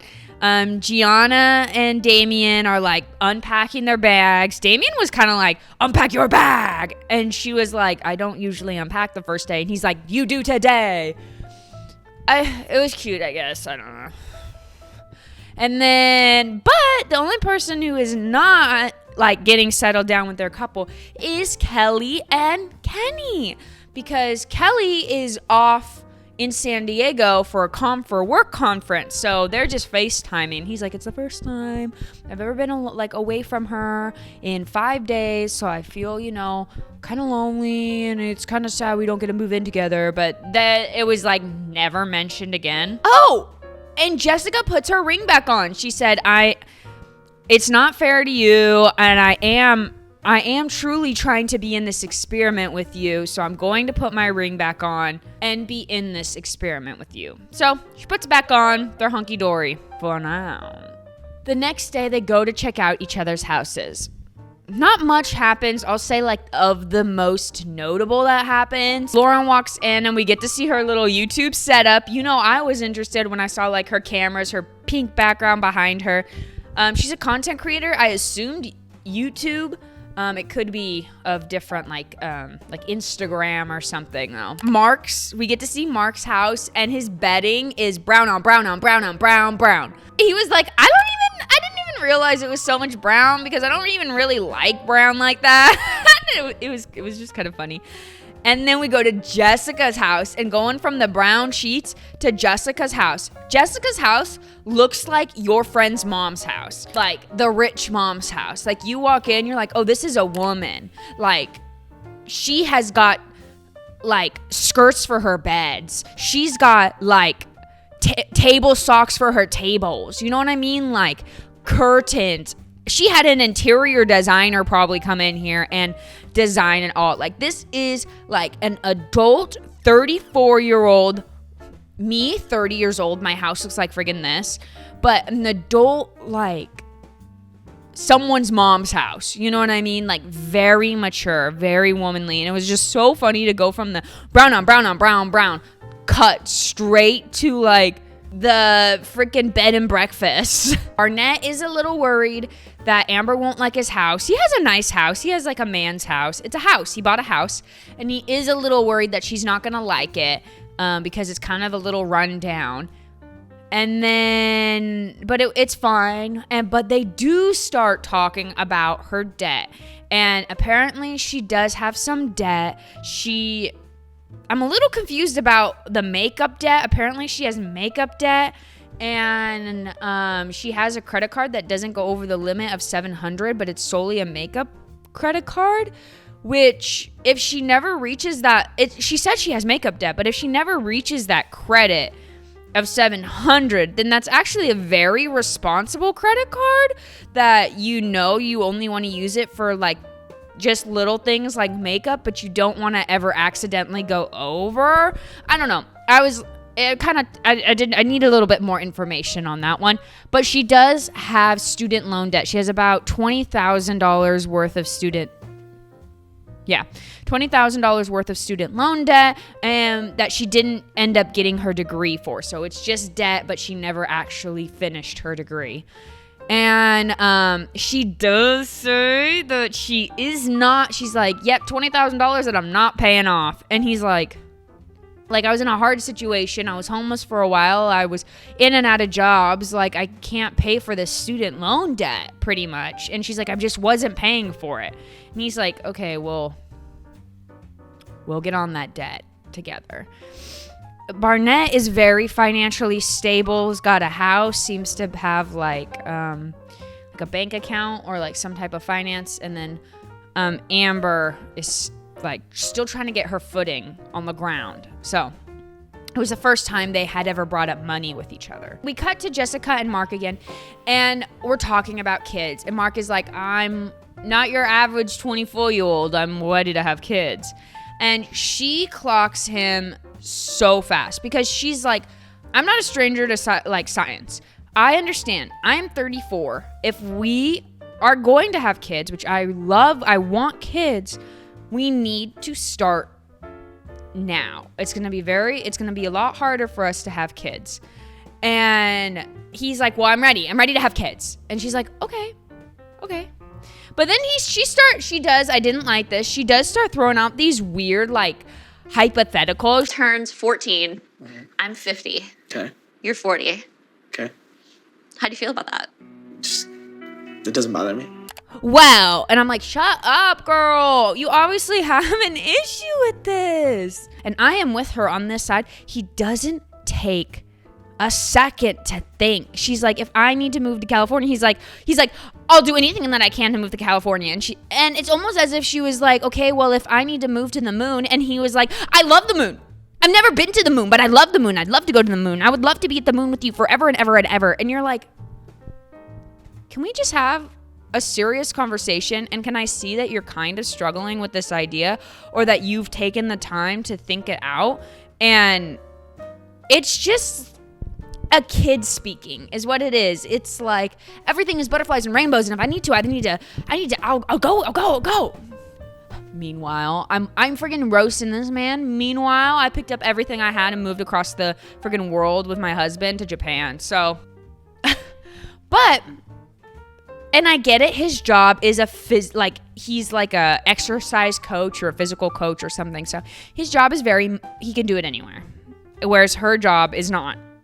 So I do get that, but it doesn't seem like he's there mentally yet. And she clocks him so fast. She's on that bed and she's like, the fact that he is so emotionally unavailable is a red flag to me. And I agree. I think that's what I'm getting as well, is the fact that he isn't taking a second to think is such a red flag to me. Because you can't trust people like that. Because when the time comes and, 2 years down the line and it is time for them to move, he'll say no. And now it's a big issue. And now it's a big problem when you never thought about it back then. You're not a planner. He doesn't seem to be a planner and she seems to be a planner. I'm really digging into this. I'm sorry. I had so much to say about it because as I'm watching it, I'm like, Mark, why, yeah. That was me. You remember how I said this man's a mama's boy? Well, I introduce Momgate. My mom has always been that rock. She's always been my rock solid. That's my woman. And that's why I'm attracted to you. Yeah, you're amazing. And not just the physical features, it's you as a person. I want to be me though. I don't want to be your mom. And I get that you want to channel your parents, but you have to be you at the end of the day. You're a grown-ass man, He won't stop talking about his mom. And I'm like, dude. There is no comparison between you and my mom. My mom is separate, and my mom will love whoever loves me, and I will love whoever I love because I love them. The next day is Barnett's birthday. Happy birthday, Barnett. So Amber's like, the family doesn't know about us yet, so I'd like to throw him a birthday party. And since we're all living here together, we're gonna have a birthday. All of the experimentees, we're all having a birthday together. Cute. So they're having a party. Mark and Amber, surprisingly, I don't think I've mentioned it before, they're BFFs. They're confidants to each other. Amber helps him out with issues with Jessica and is kind of saying what I say. If she's not all for you, drop her. But she says it a lot nicer, but she's the realist of the situation when he's just seeing rose-colored lenses. Jessica, of course, in on Barnett. She is lasered in on this man. And so she goes over to him and she's Messica out. Naked in front of the window, and I'm like, oh, I forget I live in an apartment now. Yeah, that's my problem too. My bad. She's happy to be there, doesn't know she's there. Honestly, her hair's all tossed. She's freaking like J-Lo, orange juice freaking on the block or whatever.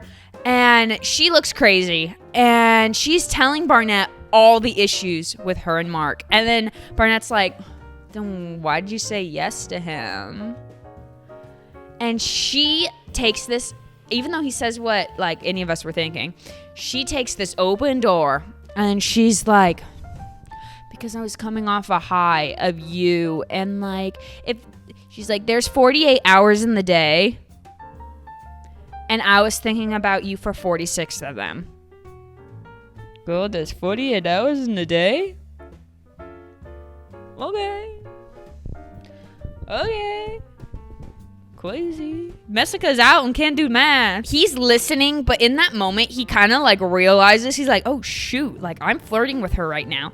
And so you can see his eyes are like, dude, this, like he's gone. Like he's just like, boo. He's kind of like, when she's like, I've been always thinking about you and I just, and he's just like.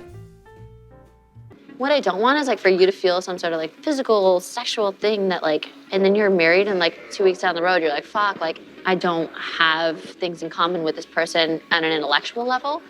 Like I want to make sure that y'all are there. I know it may seem like we're like always like on top of each other and stuff, but we're not. She is trying to get in between him and Amber, and she throws her last freaking pitch. And she throws it. And she's like, well, 2 weeks ago you were confused. So it's kind of crazy that you're so like all in on her now. And I don't want you to regret your decision. And Barnett goes, well, I found somebody that will love me 100% no matter what. Another home run. This guy had 3 home runs in a freaking row. He's running around the bases. And then she says the thing, that final one Snyder. She goes, yeah, if Amber's anything, I think so too. Her whole life is just you.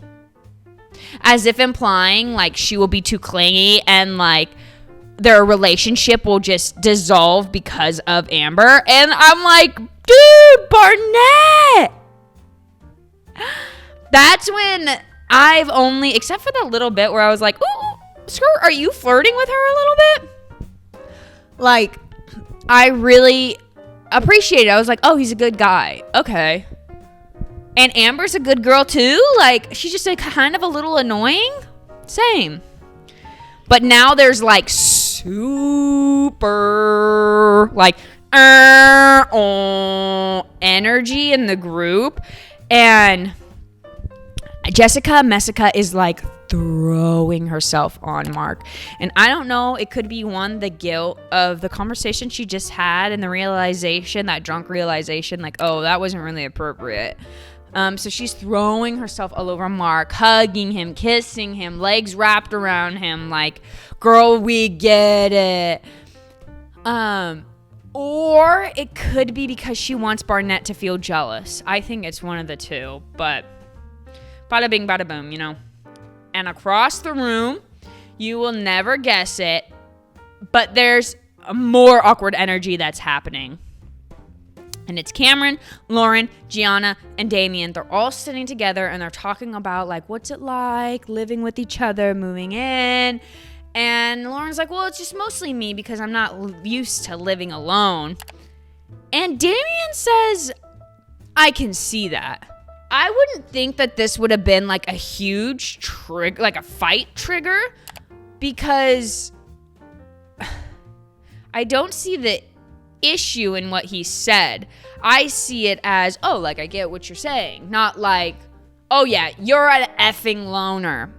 But that's not how Lauren took it. Lauren did like kind of jokingly, she was like, well, F you then. And but then Damien's like, yeah, because Lauren is a roadblock. And I don't know what a roadblock means, but instantly if someone said I was a roadblock, my freaking like, because I don't know what that means, but I feel the energy. What do you mean I'm a roadblock? I know that's not good. And a huge fight just happens out of nowhere. She felt? How do you know what she felt? You're not Lauren. Listen to me. Stop interrupting me. Please, for the love of God. Well, stop speaking for everyone else and speak for G. That's what you need to do. You're not. You're speaking for everyone else. You're That's not what you're listening doing. to me. Because you're speaking for everyone else. You're not listening. You're not even letting me talk. You're bringing me down. You're bringing me down. You're not letting me speak, and you're not listening to me. I have been listening. Motherfucker. So we get back to the rooms, And Messica and Mark are the first ones they show on camera. They're like in bed. She is drunk out of her mind. Either she's a lightweight or she needs to go to rehab. Like, she is drunk. And Mark is like kind of snuggling up on her. And she's like, I'm so sorry. Like, I had to be with my girl Gianna because like, I just had to be with her. She's my girl. She's my best. She's my girl. She's my best. And my thumbs up right now. And Mark is like, well, she said she's the greatest. And then Mark goes, well, she's the second greatest to you. Oh, he doesn't say that. He says she's a close second, which actually has a little bit more of a sexual connotation than what I had said. And I'm like, I get what he says, but Messica is clearly going through something, and you probably shouldn't have said that. So this starts a huge fight because she's ready to fight this man. She wants any reason not to date him. I think Barnett is fucking sexy and like hot and like. What the fuck is that? You're insulting me like that. Don't insult me like that. Are you fucking kidding me? Baby. I'm good. But Mark in the interview says like, I don't know. I'm so confused. Which I don't understand why he's so confused. He's like, she liked me emotionally, but I don't know where the issue went wrong. I'm like, because she doesn't like you physically. It's like I have to keep yelling at the camera. And he's like, if she doesn't say yes at the altar, I don't know what I'm going to do. And I'm like, probably get in a happy relationship? I don't know. Date someone else who appreciates how you look, Mark? Like, who loves you? I was on television, I would be the most insufferable character. So, I can only say so much. I'd be the Amber 2.0. Gianna and Damien are still having some tension from the last night. I think it was the next day that this is filmed. I remember there being daylight. And Gianna is like in the kitchen. It looks like she's about to go to work or she's like about to go do something. She's like, can we talk? And he's like in the room texting. She's like, can you talk like off of your phone? Like, can we actually have a conversation? And he's like, well, are we gonna have a conversation? Or are you like just gonna yell at me? Because I don't like how you handle situations. And she's like, I'm yelling? She's like, okay, I come from a loud family. When we fight, yes, we yell. So she is aware of that. And she's like, this is kind of coming out of nowhere. And then she kind of like feels attacked. So she's like, and she says the craziest thing, which might be the root of their issue. I don't know, or maybe the root of one of their issues. Here it is. You know how you tell me this is the best sex of your life? Have you noticed that I don't return the compliment? And now it's very personal. And they're like yelling at each other. And it feels like they're trying to like one up each other's insults. And at the very end, like the climax of them screaming and yelling, Damien is like, there, doesn't that feel better? Like, it feels like we're in the pods. Don't you feel like everything's just out in the open? And Gianna's like, I mean, not really. And he's like, well, I didn't like what you said, but at least you were honest, and I liked that. He's like, you're lucky that there's a wall between us. And Gianna goes, how about now? And she comes into the room, and then they have sex. So there's a lot of energy between them. But I don't like that he yells, but I guess she also yells. So, bada bing, bada boom. So everything is not paradise on their side of the pod either. All right. We are meeting our first family member. Amber is taking Barnett to meet her like mother and like her sister, some nieces. And it's actually very sweet because Barnett is very nervous and he says he's super nervous. And she said, don't you worry. You are setting a new standard of men that I bring to the house. And I thought that was very sweet. That was such a nice thing to say.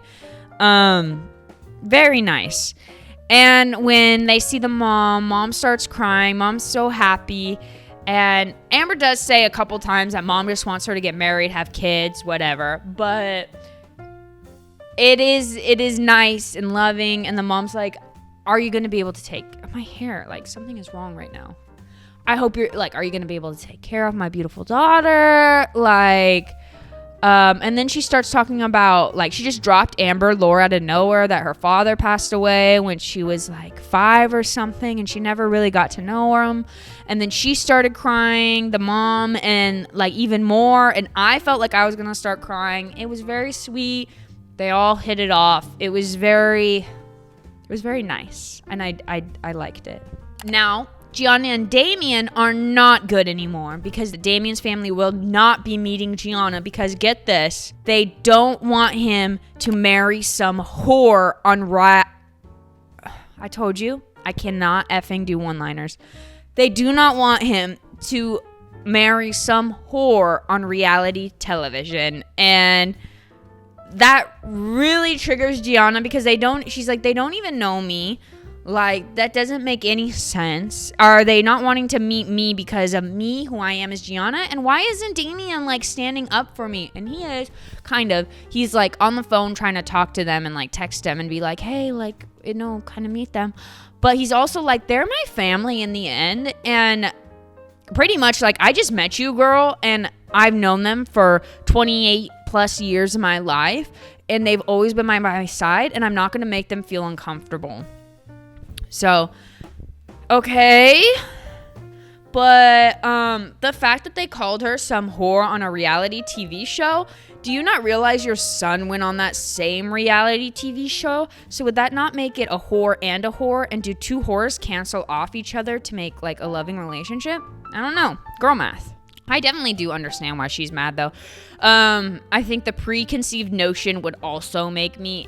I definitely would get hurt if I felt like he wasn't standing up for me. But if I felt like he was doing everything he could to stand up for me, then I can't force somebody to meet me. Kenny and Kelly's families actually meet each other, and I've never seen this before. Maybe I've never paid attention before. Maybe I don't remember before.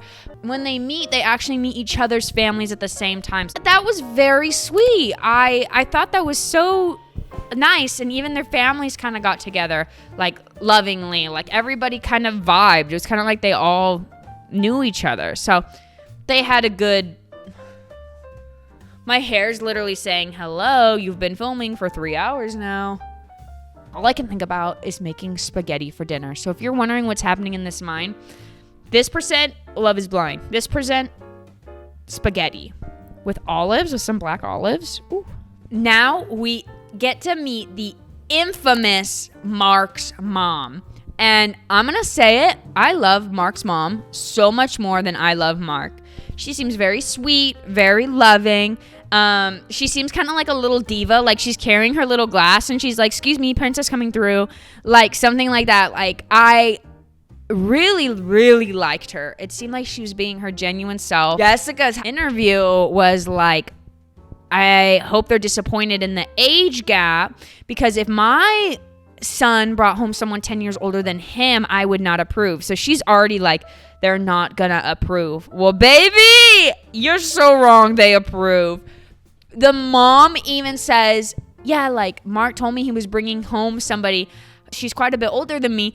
And the mom's like, good, because girls his age, all they want to do is party. So I'm glad he got somebody who's like ready to start and ready to have like a relationship and a life. And Jessica sitting there like this.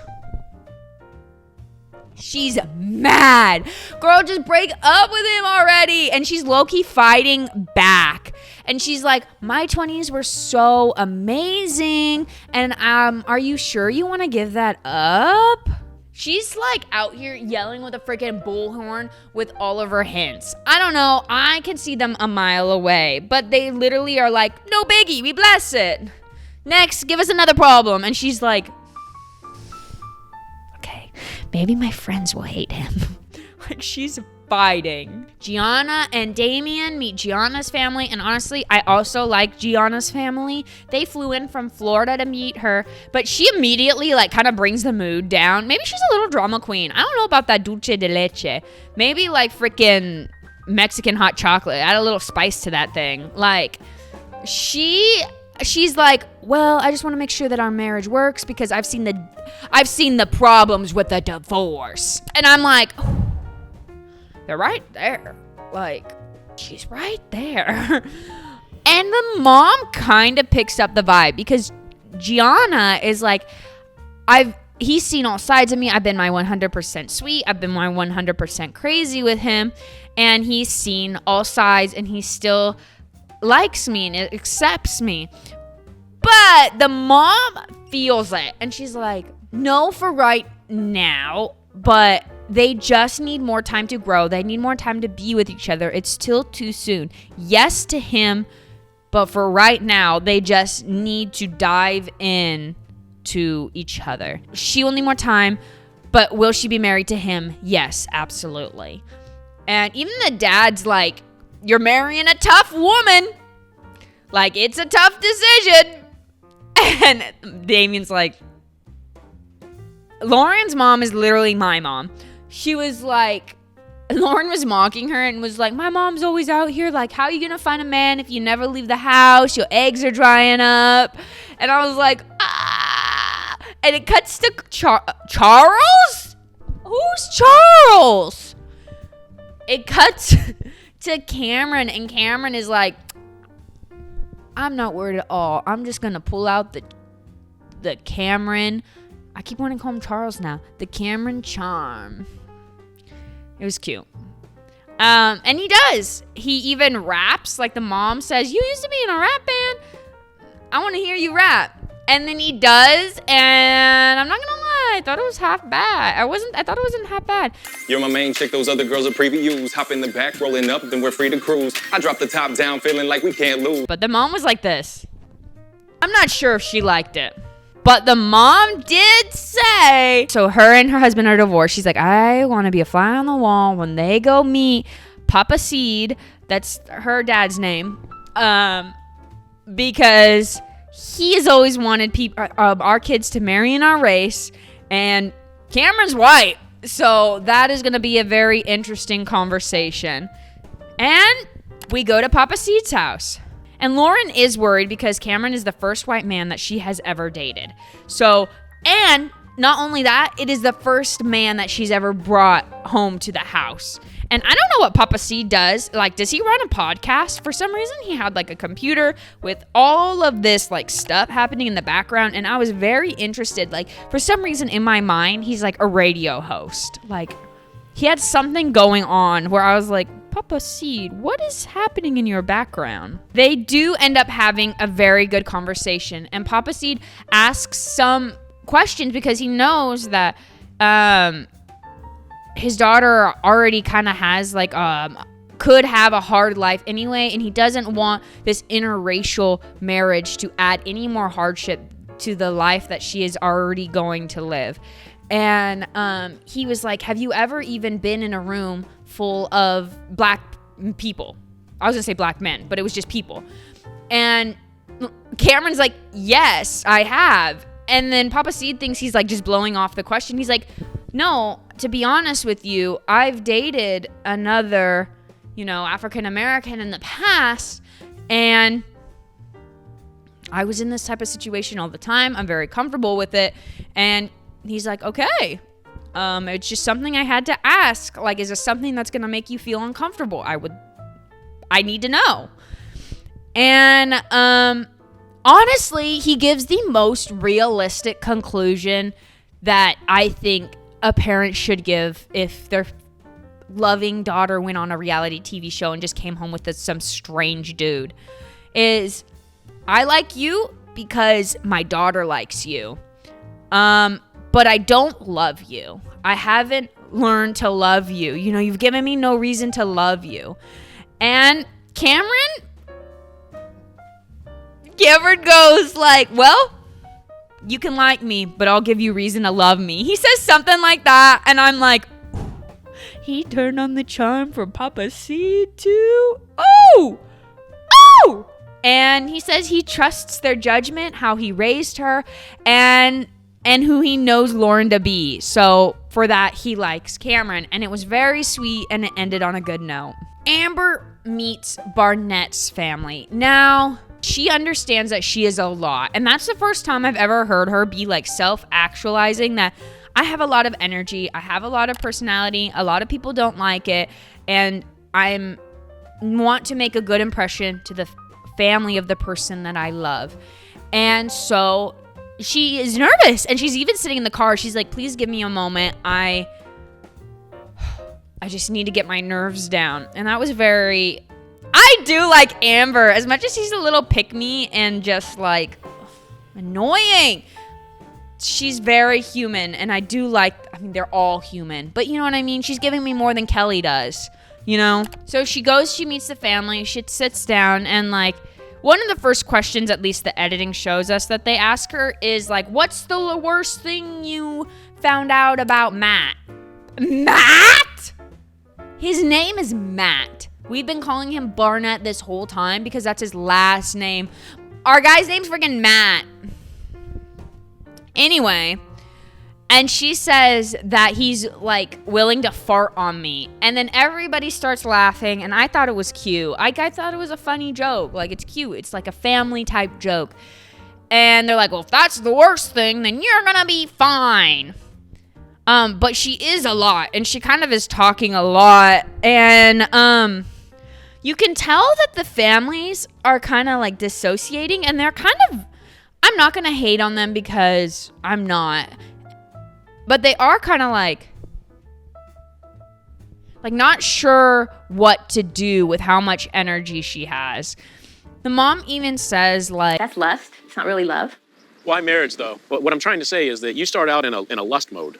You have a spark, and then in that spark you do everything to make the other person happy. But after 10 years of marriage, things get real. She met your son sight unseen. How could that possibly be lust? She had no idea what your son looked like when she fell for him. He just also happened to be handsome. That's love. That was just the cherry on top was that he also happened to be handsome. So I did not like that she said that. And the brother was an even bigger hater. He's up there with Mark for me. What are you gonna do when 10 years from now you wake up and you realize it was just lust? And I was like, dang, boy, you say that in front of everyone. Like, what the hell? You're so rude. And like his wife, the freaking brother's wife is sitting there like, oh my God, so rude. Like, I get the question, but like, say it to Barnett privately. And so the brother and Barnett kind of go away at that point privately. And of course, Barnett is just the sweetest. He's saying the kindest. He is saying the nicest things about his fiance to his brother. And the brother's like, marriage is the hardest effing thing I've ever effing done in my effing life. Okay, I'm drama. He says marriage is the effing hardest thing I've ever done in my life. And I'm like, dude, are you okay? Is your marriage okay? Because Are you in love with Amber also? Why are you attacking so much? Like, I get the question. Marriage is hard. Yeah. You ever picked up a table and have it just fall in your hands? That's pretty hard. Have it break? That's what happened to me today. So far, that's harder than marriage. I don't know what I'm going to do with this broken table that's on the ground. That's harder than marriage right now. I love that table. And I'll show you the table since I'm talking about it so much. Marriage effing sucks. I hate it. And I'm like, dude, okay, whatever. I did not like the brother at all. He was giving off just insufferable vibes. Like, he's right. Marriage is hard. And marriage only gets harder when things around you get harder and, you know, illnesses fall into place and everything. But what are you doing? Ugh. I don't know. Hater energy, and I'm sold on the fact he is also in love with Amber. We are now picking out the wedding dresses. This is the point where I definitely pulled out my phone if I haven't pulled it out already. And I just have to sit through and watch. Nothing really of note happened. Mark talks about Jessica. Jessica cries in her dress. Amber says she doesn't think she can live if Barnett says no. And Jessica needs to talk to Barnett. So they have a private conversation later that night at the pool. And she's like, If I ever thought like you and Amber would be getting married, I would probably have never. Why? I don't know. I pictured you so differently than reality. Not in a bad No, way. no, I got you. Not in a bad way at all. Actually, such a good match, and I realized that in Mexico. I was actually saying that yesterday. He goes, "You're a good faker." Are you flirting? So Jessica perks up. She's like, Mama's got it. Messica's back, baby. And as he realizes that he had just flirting, he starts yelling, "Just kidding, just kidding, just kidding. I'm kidding." He literally does. He yells, "Just kidding." Because he just said something inappropriate after he's fought so much for Amber. And then he goes on this side tangent, and I don't know why he's bringing this up, is twofold. One, to clear the air, or two, he was actually still interested in Jessica. Men are liars. That's all I know. He says, "Well, it seemed like on my birthday a couple nights that you were going to have regrets about Mark. And I just want to know, like, are they regrets that..." And she's like, "Regrets not about you." And he goes, she's like, "My regrets weren't about you. I wasn't talking about you. I might not like Mark, but I don't like you. Ew, you." And he's like, and she's like, "Ew, icky boy, you're gross. I don't like you." And he's like, whatever. Anyway, Amber didn't like that. She saw it and it made her very angry. She didn't like that. Boom, this conversation never was about you, Jessica. It was always about Amber. It was always to set it up like she doesn't like that. Stay away from me. I almost spit my Sprite out. I was drinking Sprite and I was like, "Ooh." And then Jessica is like, she thought she got Barnett back. "I'm 100% for Mark." And we're like, "Girl, win." Okay, whatever. Next. I'm done with this drama. Next.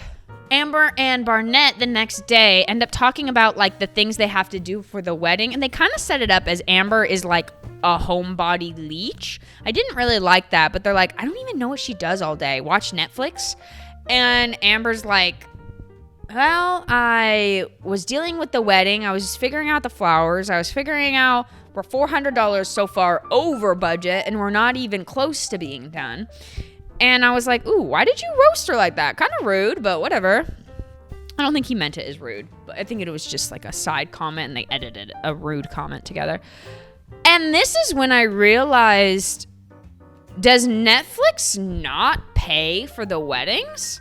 Because the weddings that Netflix provide are very bougie. I'm talking maybe $20,000, $25,000, maybe $30,000. Not a normal person who didn't think that they were getting married and wasn't prepared to get married, could just whip out and have disposable funds for the heck of it, just to go, "Yeah, sure, I'll pay for this $30,000 wedding. Why not? Why not?" I was a little surprised, and apparently Google said, "There's a bird staring at me. Hi, bud. Hi, bud." My apartment has these screens, and not like a screen, but it's this netting, and it keeps the birds from coming out on my balcony because I'm up super high, and I didn't realize that was so I was just mad because it was blocking my view of the ocean. So I removed it, and now birds are freaking up here all the time, taking a little break from their daily flight, and I love it so much. I'm like, "I'll be your little gas station rest stop." So they're they come up to my window and they just stare at me, and I'm like, "How'd you get up here?"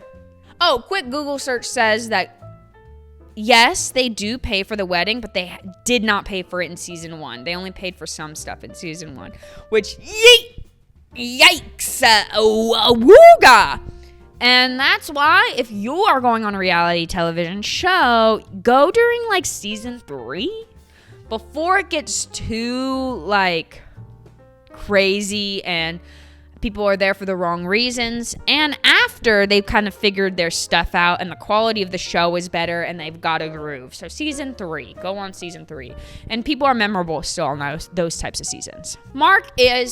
Back to Mark. Mark is still doing everything he can to get Jessica to fall deeper and deeper into love with him. So good on him for trying. And he sets up this cute date where he makes steak and it looks delicious. Oh, it's a good steak right now. Sounds so good. And they're in separate bedrooms and he wants to recreate kind of like the pod life so that they can get back to just honestly talking to each other again. Very sweet. It goes well, but the dog in this gets an honorable mention because Jessica's dog is like staring at Mark and the food. Jessica's dog's like this. Jessica's dog does not care that there's like a camera crew there, does not care that that is not Jessica that he's standing in front of. All he cares is that there's a plate of steak right there. And even when Jessica and Mark go in like the bedroom to chit chat, the dog is like right there. So close, like, but am I gonna get a steak yet? It was just funny. So that date went very, very well. Good bonding. This is a hug. This is not like, no, this is a hug. Kelly and Kenny, we can assume at this point that Jessica and Mark have had sex because I know they have at later, like I know that they have at some point, and it just doesn't say when. But at this point, Kenny and Kelly still have not had sex yet. And she says something kind of odd. I'm still on the side of I get it if you don't want to have sex. That's fine. And no one should be forcing you. Whatever. But she says she's kind of nervous to have sex because she actually has issues of orgasming. And she does say this is awkward to talk about right now. So I get that. I look crazy. So that is something that she's worried about. But this is the first hiccup in their relationship that has actually occurred because she's like, I love Kenny, but I'm scared about our sex. And I'm like, so you're not scared the emotional? I'm a little confused, but she gets it in her head that editing could have been bad. So that's our first hiccup for them. Amber and Barnett have kind of their first hiccup as well. And I don't know if the producers forced her to say that. I don't know if the producers forced her to say this or what, because she brings up this hypothetical that I'm like, why are you trying to start a fight right now? But girl, I'm with you. I am in hypothetical dreamland all the time. Like I love hypotheticals. I asked my husband the other day, I was like, okay, but like, what if I was just a figment of your imagination, and if you took medicine, and because you took that medication, you actually got rid of me, would you continue living life without that medication so that you could see me and know, even though you know that I'm fake, do you love me enough that you would be with me even if I was fake? And I don't know why, but I'm built different, I guess. I have to see what he says. He said yes. He didn't know what I was asking, but he said, yes, ladies. Oh, Amber and Barnett. She asks him, like, what if it was my family? What if it was your family against me? Which side would you choose? Like, if they don't like me and they end up hating me, like, are you going to be on my side? And he's like, because he's thinking, like, rationally. He's thinking honestly. If this was Mark would be like, I'd be on your side, 100%. But he's like, honestly, he should have answered like Mark. And he's like, well, my family's always been there for me. They're very important. And he's like, my relationship between my wife and my family is so important. And kind of like, why is she asking me this question? So, and it cuts to Amber screaming, like, whose side will you be on? Jessica meets with her friends privately, like, you know, just like girl chat. And they talk about Mark, and she's like, here's the last defense mechanism. If they say, ew, gross, he's so young, then I'm not going to be with him. But she doesn't say that. That's my words, not hers. I just read the energy.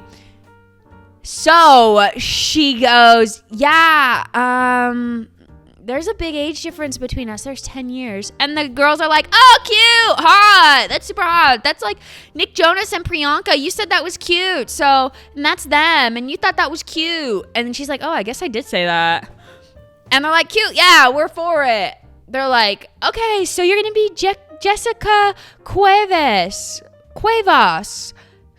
And I'm just going to say that his last name is Cuevas, which sounds like huevos, and huevos is eggs in Spanish, and he is an egg. That's all I can say about that. They didn't say no, so she's like, I guess I'll have to marry him. We're getting closer and closer and closer to the wedding. And Gianna and Damien, they have a cute surprise date. They go on a helicopter. Everything's good. Amber and Barnett, they're drinking wine. They're at a campfire. They're living life. Everything's good. Kenny and Kelly, they're on a pier. They're eating, they're laughing, everything's good. Lauren and Cameron, they're in a tree house, they're having a cute day, and Lauren said she's leaning towards yes, and Cameron's a little like, what do you mean leaning towards? I thought we were all in, but he doesn't. He kind of says that in his head, and in the interview, he's just like, oh, I'm surprised she hasn't locked in a decision yet, because I have. But it's not negative energy, still good energy. Bachelor party and bachelorette party. They do it separately, though they should probably do them together. And the men's, nothing of note really happened. But the ladies. Messica is the messiest that Messica has ever been. She literally is like, they have like a drag queen on stage, and the drag queen's like, hey, like, anybody raise your hand if you need anything from us, we can get it for you. And Jessica, in the middle of the woman speaking, is just like, We need a drink and appetizer. Oh, you need a drink and an appetizer? Yes, please. Can you say appetizer without slurring the words? Bitch, I can help you with that, but I need to know what kind of drink you need, bitch. She needs a vodka soda. No, she wants a vodka soda. She probably don't need it.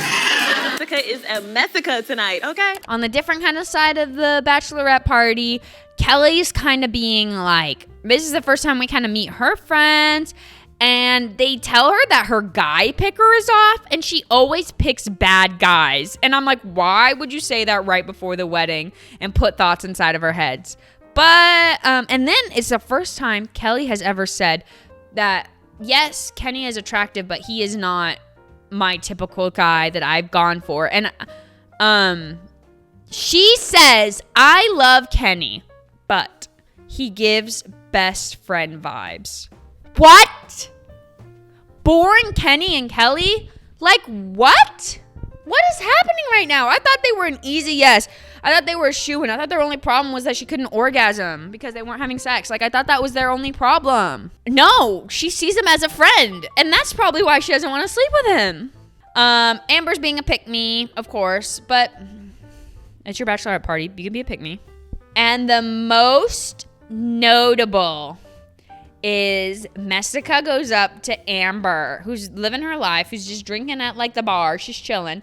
And she's like, I want you to know I'm not trying to steal Barnett from you. I would never do that to you. I would have broken your fucking nose. I'm not gonna lie. Considering my situation with Jessica and Barnett, had she genuinely been pursuing my fiance, If you were to ever actively go after my husband, Been I with would destroy Nike. your life. Look at me. Baby's a 10, okay. Baby, We're I'm not never worried about against being each other. I've never happened. Promise me? Never, not ever. So they kiss.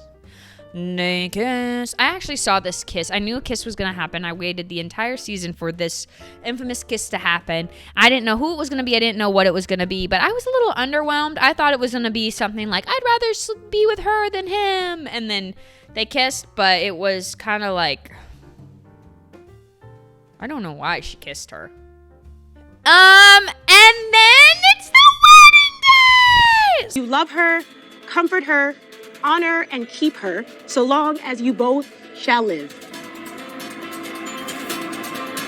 I do not. Since day one, I have wanted this. I've wanted to marry you. I've stayed consistent all the way through this. Okay. And Okay. you have not. I can't handle the ups and downs of you loving me one day and saying you want to be friends the next. I'm out of here. Get me out of here. I'm done.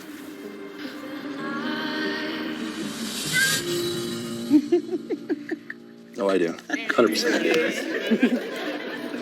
I can't imagine a life without you. Good, because you're stuck. I now pronounce you married. Kelly, do you take Kenneth to be your lawful wedded husband? I absolutely adore you and love you. I love you. But I don't. Want to marry her in the future? I really can't answer that question right now. And it's completely, you have to actually, respect the fact that I'm telling you this. I don't know. And please stop recording this, because it's not, that's wrong. What? What you're asking me. How you feel about Kelly? This is not about how I feel about Kelly. I'm not gonna have things filmed. Please stop recording, Jimmy. We're not getting married. I don't know if we're gonna maintain a relationship, and quite honestly, it doesn't matter either way. But I'm not gonna speak to that. Mark Anthony Cuevas, do you take Jessica Nicole Batten to be your lawful wedded wife? Do. Jessica Nicole Batten, do you take Mark Anthony Cuevas to be your lawful wedded husband? I cannot. I'm so proud of us for getting through the ups and downs, but I don't think either one of us is ready to take this on. But I do want you to know that, and I do love you so very much, and I've always been truthful with you. Cameron Reed Hamilton, do you take Lauren Michelle Speed? I do. The love that I have for you is so strong that it's overwhelming sometimes. Being with you makes me feel thankful. Do you take Cameron Reed Hamilton to be your lawful wedded husband? I do. Lauren and Cameron, today you guys have definitely proved that love is blind. We're back. Okay, so I'm just gonna give a quick reunion update. Everyone who got married is still married, and I don't mean a year later for the reunion. I mean to this day, 5 years later, they're still married. What do you mean Barnett and Amber are still married? They even just had their first kid. So sweet. So it was actually true love. They actually fell in love. And no, Damien and Gianna, they said no. But at the reunion, they were dating. They started dating again. They tried it out. But since then, they have broken up. And guess who Gianna is now married to and just had her first kid with? Blake from The Bachelorette. The runner-up from The Bachelorette. Crazy. So, actually, is he from The Bachelor too? Did he become a bachelor? I don't remember. But they just had their first kid. So, the reunion was kind of crazy. They replayed moments. Amber hates Jessica. There's not someone she hates more than Jessica. And I think rewatching this season, she really saw how much Jessica went for her mans. But if anything, I mean, it just kind of be ooh, ew. Because her man did nothing wrong. He did defend her the majority of the time. So I don't know why she hates it. But I guess later, because there's more reunions to come, I didn't end up watching them. She calls them her Voldemort. Because they both call her Voldemort. And it's girl, get over it. Okay. You got your man and you got a baby out of it. What? But Amber still picked me energy, and she's got blonde hair now. She's super cute. Carlton and Diamond, I said it earlier, but they apologized for how their actions were. And honestly, it was okay. It was a good reunion. I was oh. But overall, this was one of the best seasons of Love is Blind. This set up a franchise that was unlike any other reality television. And I am solely sold on the fact that the reason season 8 just did so cruddy was the editing. We don't need 6 episodes in the pod. We need 2.5. The editing will bring up the pace, the different, the Mason, Megan, Alex drama. All of that stuff would have felt so much faster paced if it had been taking place within seconds of each other and not hours of each other in the episode. So I stand by that. It's the editing that made season 8 boring. So if you want to know my opinion on season 8, I did film an entire video, not scripted, off the freaking dome, off the noggy nog. Not like this. I just kind of talked about it. I talked about what I was thinking. after like I got done watching it. So that's it. I can't believe I finally done writing this script. Took me about 3 whole days. My entire life has been nothing but Love is Blind. I am glad to like dive out of this world. I'm freaking sick and tired of it, except now I have to edit this video, which apparently was not 20 minutes. So thank you for staying. If you stayed for the whole, I don't know, 2 hours of this. If this is 2 hours, it will have been the longest video I've ever released. The longest one currently is an hour and a half. So that's cool. That's neat. And most of all, hopefully I won't get a copyright strike, because I got copyright struck on my last one, and I'm just a girl trying to make it in this cruel world. So thank you for watching this video. I really, truly hope you enjoyed it. I really did my best to put into words what happened, and I just thank you. Just thank you. It's because of a lot of you guys that I even watched this, and I did really enjoy it. And Messica is my favorite. I don't know what else to say. Jessica Messica is my favorite. That's it. Bye.